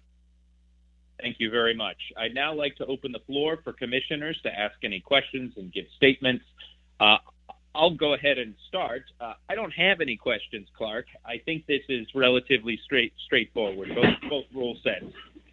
Just take them one after the other. Part 50, the clearing requirement. Well, here we're basically, number one, we're essentially codifying existing relief. So we've already made this decision long ago, and we're codifying it. Two groups of entities here. The first batch are certain central banks, sovereign entities, and IFIs. And so these are clearly institutions that don't really present, number one, systemic risk. They're part of the international financial system. Indeed, they're part of the cornerstone of it, and they don't provide counterparty credit risk. The second group of people that we're excluding from the clearing requirement are what I call sort of the smaller domestic lenders. So these are small banks, savings associations, farm credit systems, and credit union units with total assets under $10 billion. So while these entities are small, they clearly don't present a systemic risk, but they do play an outside role in supporting the U.S. economy. These are not Wall Street banks, but primarily local institutions that support American communities, businesses, and families. And so I think this is very much aligns with the CFTC's strategic goal of regulating the derivatives markets to promote the interest of all Americans. And then finally, Part 23, which deals specifically with the European Stability Mechanism. Again, here it's pretty obvious that, as its name suggests, the European Stability Mechanism is an agent of stability as opposed to being a potential source of systemic risk. So codifying this relief makes total sense. And furthermore, I just want to say that, we continue to have ongoing relations with our counterparts in the European Union regarding cross-border derivatives regulation. Those conversations are constructive. And I think both of us have interest in ensuring that financial regulators don't force or don't try to force their foreign counterparts overseas to import each other's specific rules wholesale. And part of the reason we can do that now, which perhaps we couldn't do a decade or more ago, is the fact that as a global community, the FSB and the various standard-setting bodies have sort of established sets of principles. So, for example, in clearinghouses, we have the principles for financial markets infrastructure that all of the G20 jurisdictions have agreed to and implemented.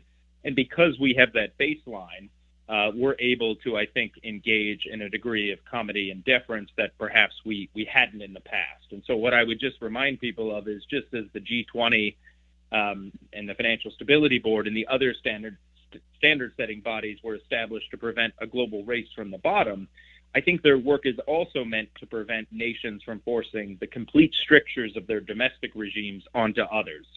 So in that spirit of comity, goodwill, and continuing to improve our relationships overseas, I'm pleased to support in addition, the Rule 23 finalization regarding Part 23 rule finalization regarding the European Stability Mechanism. With that, I will go ahead and turn it over to Commissioner Quintens. Thank you, Mr. Chairman. This is Commissioner Quintens.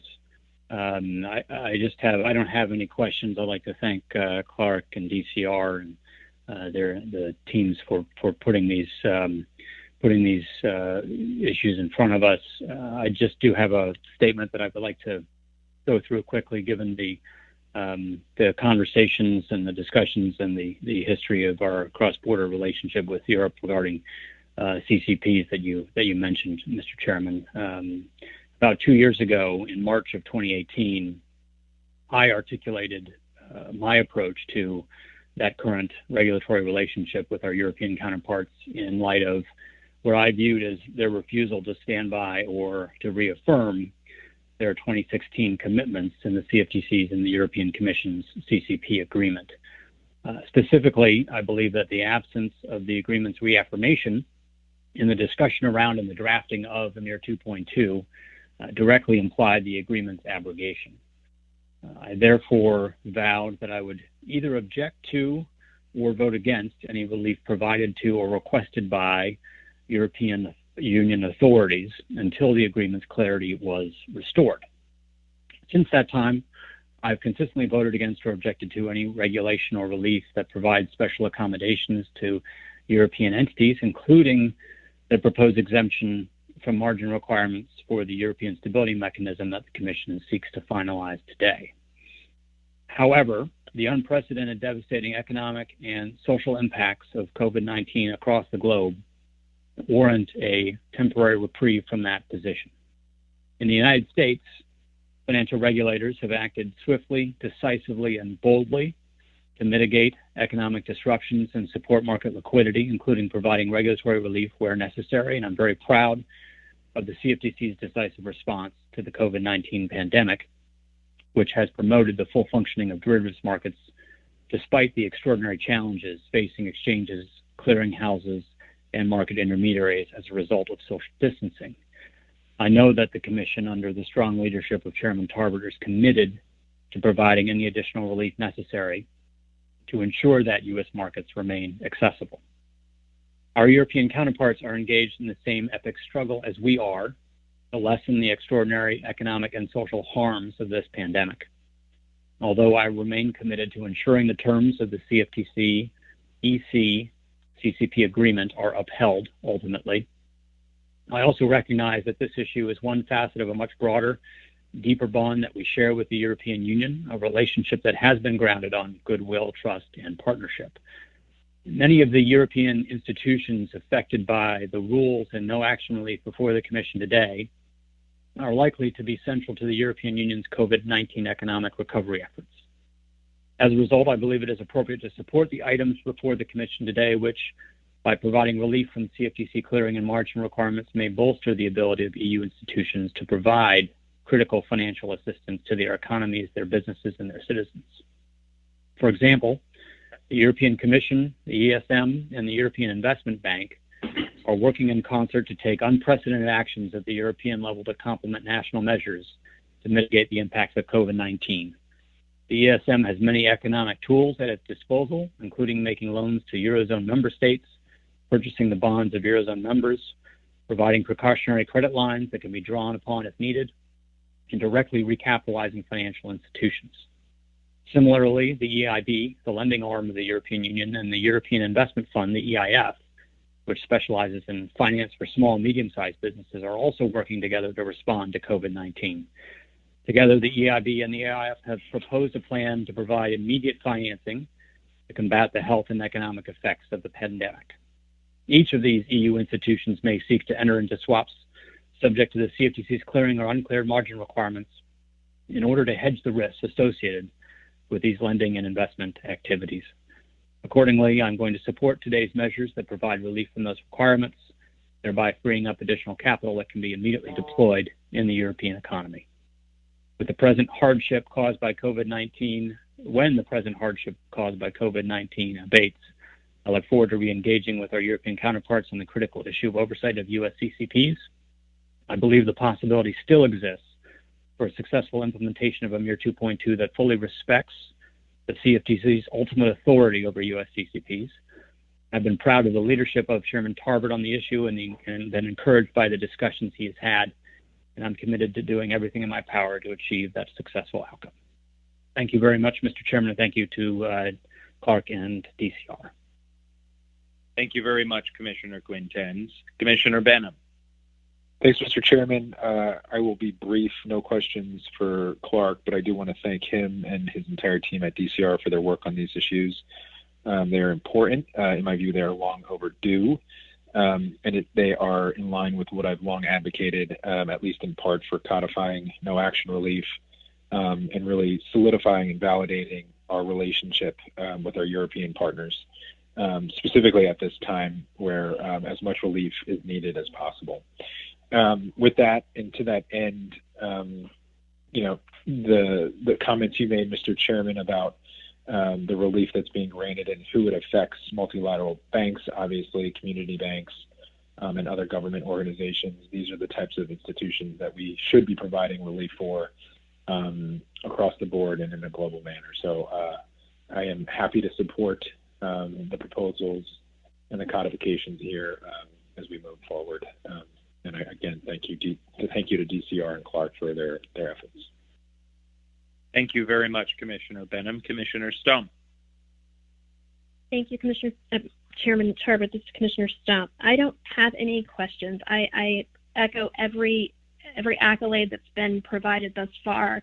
The staff of the CFTC has done a tremendous job of helping us through this remarkable time and presenting the rulemakings that are before us today.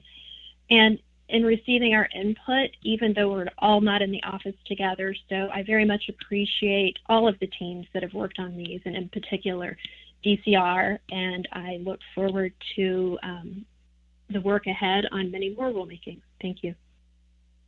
Thank you, Commissioner Stump. Commissioner Berkovitz. Thank you, Mr. Chairman. This is Commissioner Berkovitz. I'm supporting the proposed rule and the final rule before us today. On the final rule on the margin requirements and the proposed rule on amendments to Part 50. I view both of these as basically confirming and codifying existing Commission policy regarding the application of clearing requirements and margin requirements to sovereign institutions. Many respects, in the Part 50, as Clark outlined, this really puts into the regulation something that was in the preamble and brings in European Stability Mechanism, which was granted no action relief, into codification. And I think it's timely that we update our regulations in this manner, but I view this as a continuation of longstanding Commission policy regarding how we treat sovereign banks and other international financial institutions, and also recognition of the principles of international comity in terms of how we regulate foreign sovereign institutions and banks. But one thing that we do have now that I just want to ask one question about, Clark or Sarah, we actually have some data on the amount of swaps that would be exempted from the clearing requirement under Part 50 by the proposed rule, and so indicate how much risk and how many swaps we're really talking about. So, Clark, can you or your team go over what the data actually tells us about what the amount, the notional value, the volume, the number of swaps that would actually be exempted by the proposal? Sure, Mr. Commissioner. I'm going to ask Sarah Josephson to answer your question. She has the data in front of her, I think. Sarah? Great. Yes, this is Sarah Josephson, Deputy Director in DCR, and thank you for the question. For the calendar year 2018, the proposal includes data from DTCC's data repository. For this period, the 16 international financial institutions named in the proposal entered into approximately 2,500 uncleared interest rate swaps with an estimated total notional value of $220 billion. For the same period, 8 community development financial institutions entered into 13 uncleared interest rate swaps with an aggregate notional value of almost $84 million. Finally, during 2018, 11 bank holding companies executed 18 interest rate swaps with an aggregate notional value of $152.5 million. To provide some context for these numbers, in 2018, if you look at one weekly swaps report reflecting data from a week in September, you will see that there were over 22,000 fixed to floating interest rate swaps that were executed and cleared with a notional value of approximately $2.6 trillion. Fewer than 3,000 fixed to floating interest rate swaps were executed and not cleared during the same week with a notional value of $480 billion. For all of 2018, the interest rate swap market for US dollar fixed to floating interest rates was estimated to have included approximately more than 500,000 transactions worth over $68 trillion. Overall, as you can see, these exempt transactions represent a very small portion of the uncleared swaps market and an even smaller portion of the overall swaps market that the Commission has subjected to the clearing requirement. It is also important to note that entities have been relying on these exemptions from the clearing requirement since around 2013, and so we have experience with the use of these exemptions. Nonetheless, staff will continue to monitor the use of these exemptions as we go forward. And we haven't, Sarah, with respect to our monitoring since 2013, we haven't had, has there been a single instance of a problem in the 7 years that we've had this exemption? No, nothing that we are aware of. Okay, and I note that these numbers for the bank holding companies of 152 million, and there was the community development financial institutions of 84 million, I think 13 for community development and 18. I mean, these are in the almost in the tens compared of transactions compared to tens of thousands of transactions. I didn't get quite the magnitude, but it's a rather small number of transactions that we're talking about here on an annual basis, correct? For the bank holding companies and the community developments, right? Exactly, yes. And then the other ones, the larger numbers, those would be for central banks and sovereigns, which there's significantly reduced, I won't say zero, but significantly reduced counterparty credit risk on a sovereign or central bank, correct? That's correct. We didn't provide specific numbers for the central banks or sovereigns. As noted in the proposal, there was concern that there's such a small number that it might reveal information. The other data I gave was for the 16 IFIs that have entered into swaps, and that was approximately 2,500 total. So that's the most significant amount. But thank you for the clarification.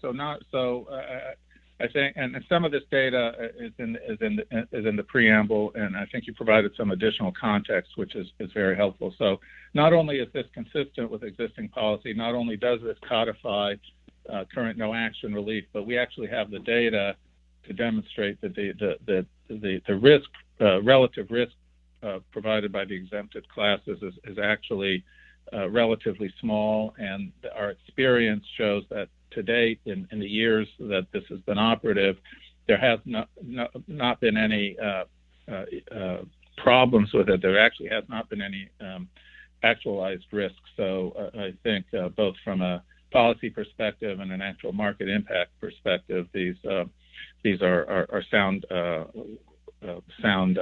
initiatives, and I support it. I do have a short statement in support of these that I will include. For the record, I thank the team. I thank you, Clark. I thank you, Sarah, and the rest of the team, as Clark, as you've acknowledged, and I appreciate your work on this, and I hope this will indeed advance considerations of international comity as well. So thank you for your work on it. I'm pleased to support it. Thank you, Mr. Chairman. Thank you very much, Commissioner Berkovitz. This is Chairman Tarbert. Now that our questions period has been concluded, I'll ask, are the commissioners prepared to vote on both the proposed rule and the final rule? Yes. Yes. Okay, terrific. So Mr. Kirkpatrick, our secretary, would you please call the roll first for the proposed rule on Part 50? Thank you, Mr. Chairman. This is the Commission Secretary speaking again. The part of the motion which is now before the Commission is on the approval of the proposed amendments to Part 50 of the Commission's regulations. Commissioner Berkovitz. Commissioner Berkovitz votes aye. Commissioner Berkovitz votes aye. Commissioner Stump. Commissioner Stump votes aye. Commissioner Stump votes aye. Commissioner Benham. Commissioner Benham votes aye. Commissioner Benham votes aye. Commissioner Quintens. Commissioner Quintens votes aye. Commissioner Quintens votes aye. Chairman Tarbert. Chairman Tarbert votes aye. Chairman Tarbert votes aye. Mr. Chairman, on this matter, the approval of the proposed amendments to Part 50, the ayes have 5, the noes have 0. Thank you very much. The ayes have it, and the motion on the proposed rule is hereby approved. Mr. Kirkpatrick, could you please call the roll for the final rule amending Part 23? Yes, thank you, Mr. Chairman. And again, the Commission Secretary speaking. The part of the motion which is now before the Commission is on the adoption of the final rules amending Part 23 of the Commission's regulations. Commissioner Berkovitz. Commissioner Berkovitz votes aye. Commissioner Berkovitz votes aye. Commissioner Stump. Commissioner Stump votes aye. Commissioner Stump votes aye. Commissioner Benham. Commissioner Benham votes aye. Commissioner Benham votes aye. Commissioner Quintens. Commissioner Quintens votes aye. Commissioner Quintens votes aye. Chairman Tarbert. Chairman Tarbert votes aye. Chairman Tarbert votes aye. Mr. Chairman, on this matter, the adoption of the final rules amending Part 23, the ayes have 5, the noes have 0. Thank you very much. This is Chairman Tarbert, and again, I'm pleased to announce that the ayes have it, and the motion on the final rule is hereby approved. So again, this is Chairman Tarbert. We now move to the 5th and final agenda item, and that is the final rule to amend Consumer Financial Information Privacy Regulation contained in Part 160. Rather than have a staff presentation on this, I thought what I would do is we'll just move right into the Commission's discussion and consideration of these rulemakings. So as a result, to begin that discussion and consideration, I'll entertain a motion to adopt the final rule regarding amending Part 160. So moved. Second. Thank you. I'll now describe the final amendment to 160.30, and I'll share the reasons why I'm in favor of adopting it. Regulation 160.30 requires certain entities to adopt policies and procedures to safeguard customer information and records. These entities include futures commission merchants, commodity trading advisors, commodity pool operators, introducing brokers, and swap dealers.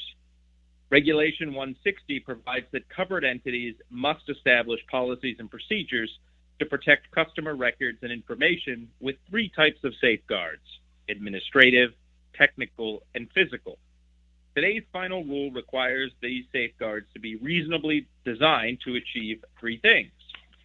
Number 1, protect the security and confidentiality of customer records and information. Number 2, guard against threats or hazards to customer records and information.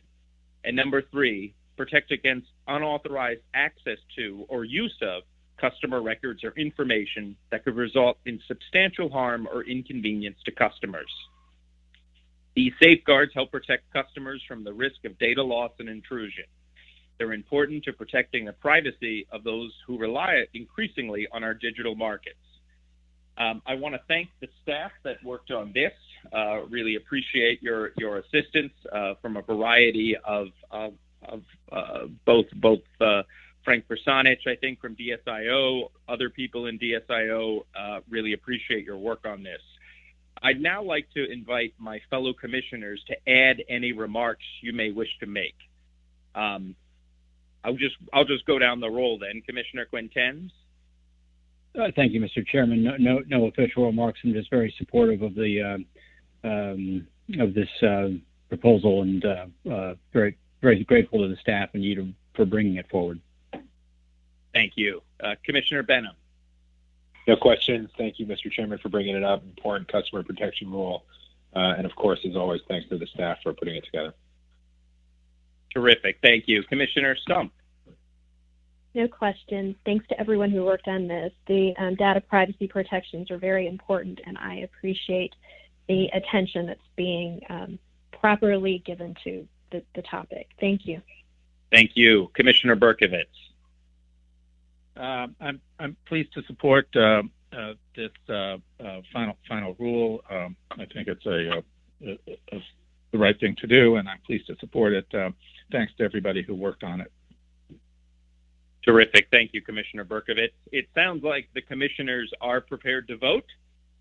So, Mr. Kirkpatrick, our secretary, could I ask you to please call the roll for the final rule on Part 160 of the Commission's rules? Thank you, Mr. Chairman. This is the Commission Secretary speaking. The motion now before the Commission is on the adoption of the final rule, amending Part 160 of the Commission's regulations. Commissioner Berkovitz.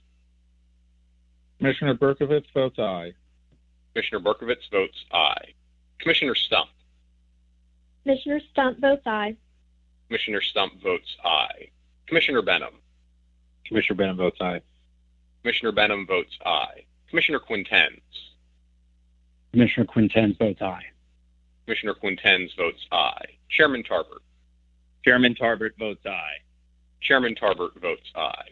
Mr. Chairman, on this matter, the ayes have 5, the noes have 0. This is Chairman Tarbert. Thank you very much, Mr. Secretary. I'm pleased to announce that the ayes have it, and the motion to adopt the final rule is hereby approved. Before we move to closing statements, is there any other commission business from my colleagues?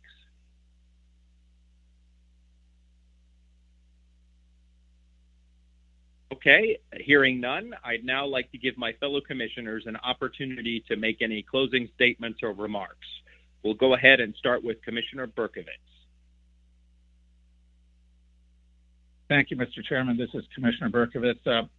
The statements, I have statements on each of the rules that I've submitted for the record, so I won't belabor the point. I would just like to say that in having a number of matters go today unanimously, and I'm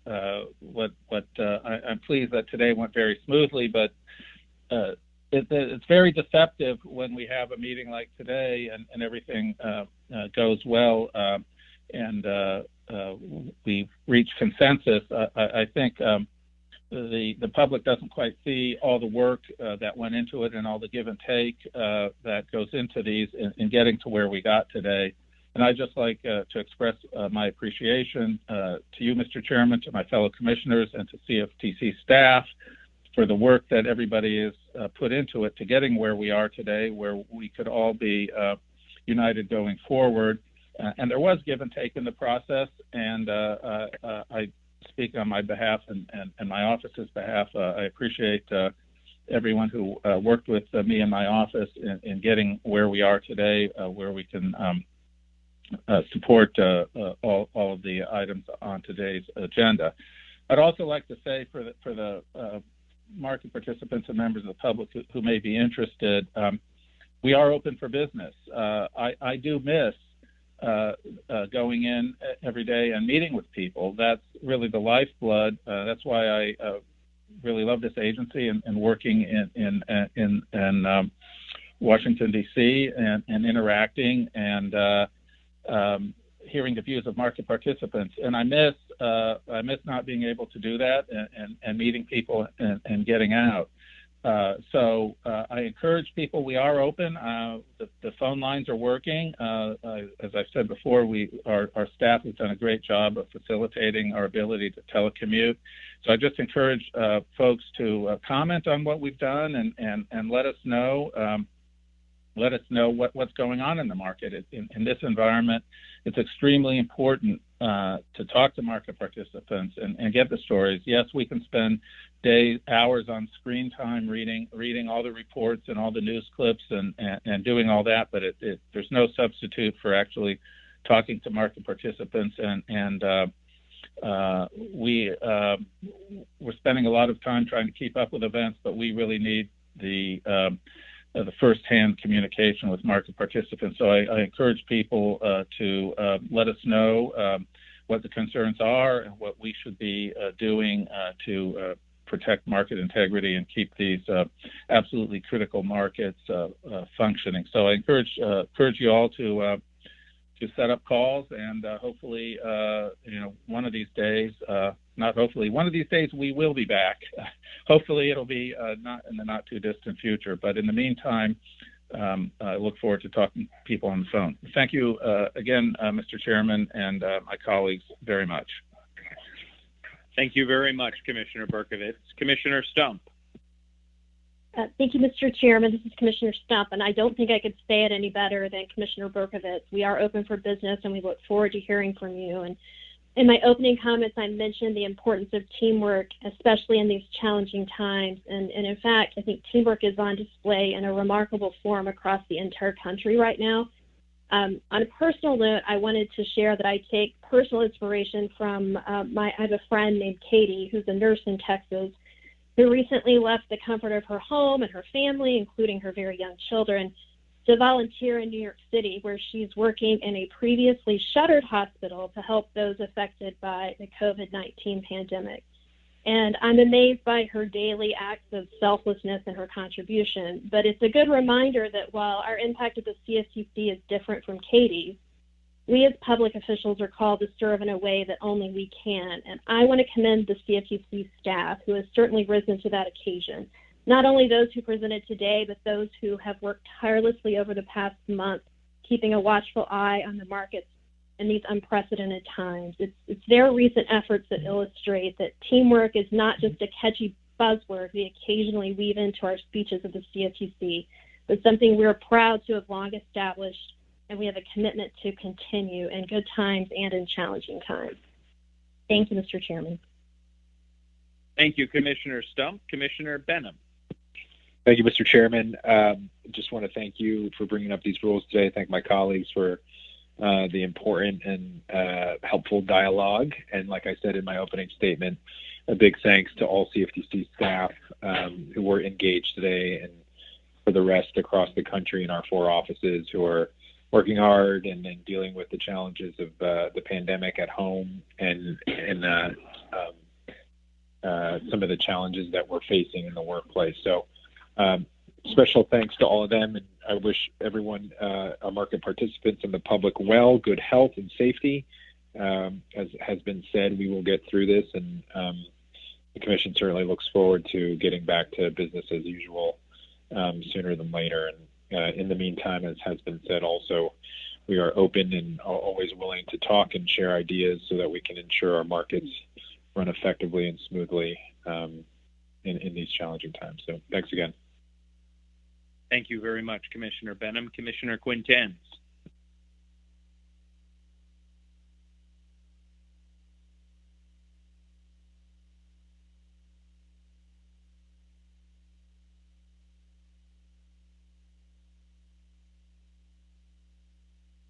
Commissioner Quintens, we don't hear you at this time.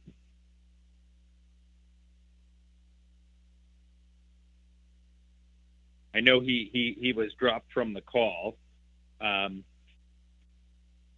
So not hearing from Commissioner Quintens, who I think has been dropped from the call. He's obviously, along with all of us, put out public statements that I think are now on our website and have been distributed. In closing, this is Chairman Tarbert. I'll just simply say that, and Commissioner Quintens, by the way, is on the line, but his line won't open. So he is with us. He is listening, and I know he and I agree on many things. And on that, I think, is to thank everyone, members of our staff, who, as others have said, have worked tirelessly over the last 4 to 6 weeks on our COVID-19 response. It's required, I think, across the entire agency. Those in our sort of office of the executive director, who run our administration, as well as our IT folks, have enabled this agency to work entirely remotely. and to continue to work on behalf of the American people. There's a lot of stuff behind the scenes that they've been doing. Our general counsel's office has been involved with everything. Our enforcement division has been continuing to push forward on cases to protect the American people, and our divisions of market oversight, clearing and risk, and swap dealer and intermediary oversight, who you heard from today. Those divisions have been on the front lines, talking with market participants, getting things done, and providing temporary targeted relief. And to the point that Commissioner Berkovitz made earlier, much of what we do is behind the scenes. The commissioners, I'm talking with my fellow commissioners regularly. In fact, I may be talking with them more now that we're not in the office than when we are in the office, and we have a bunch of other meetings and distractions. And so we keep the lines of communication open. The level of collegiality and expertise at the commission really makes it an honor for me to serve as the chairman. And in fact, all of the no action relief that we've granted, even the no action letters, goes through a commission process where there's give and take in a no objection process by all 5 of us commissioners. So everything that we do is sort of a commission effort, and I want to thank my colleagues and the staff for their distinguished work over the last 4 to 6 weeks. I think in many ways this has been one of our finest moments as an agency as we celebrate our 45 years as an independent federal agency. There being no further business, I'd entertain a motion to adjourn the meeting. So moved.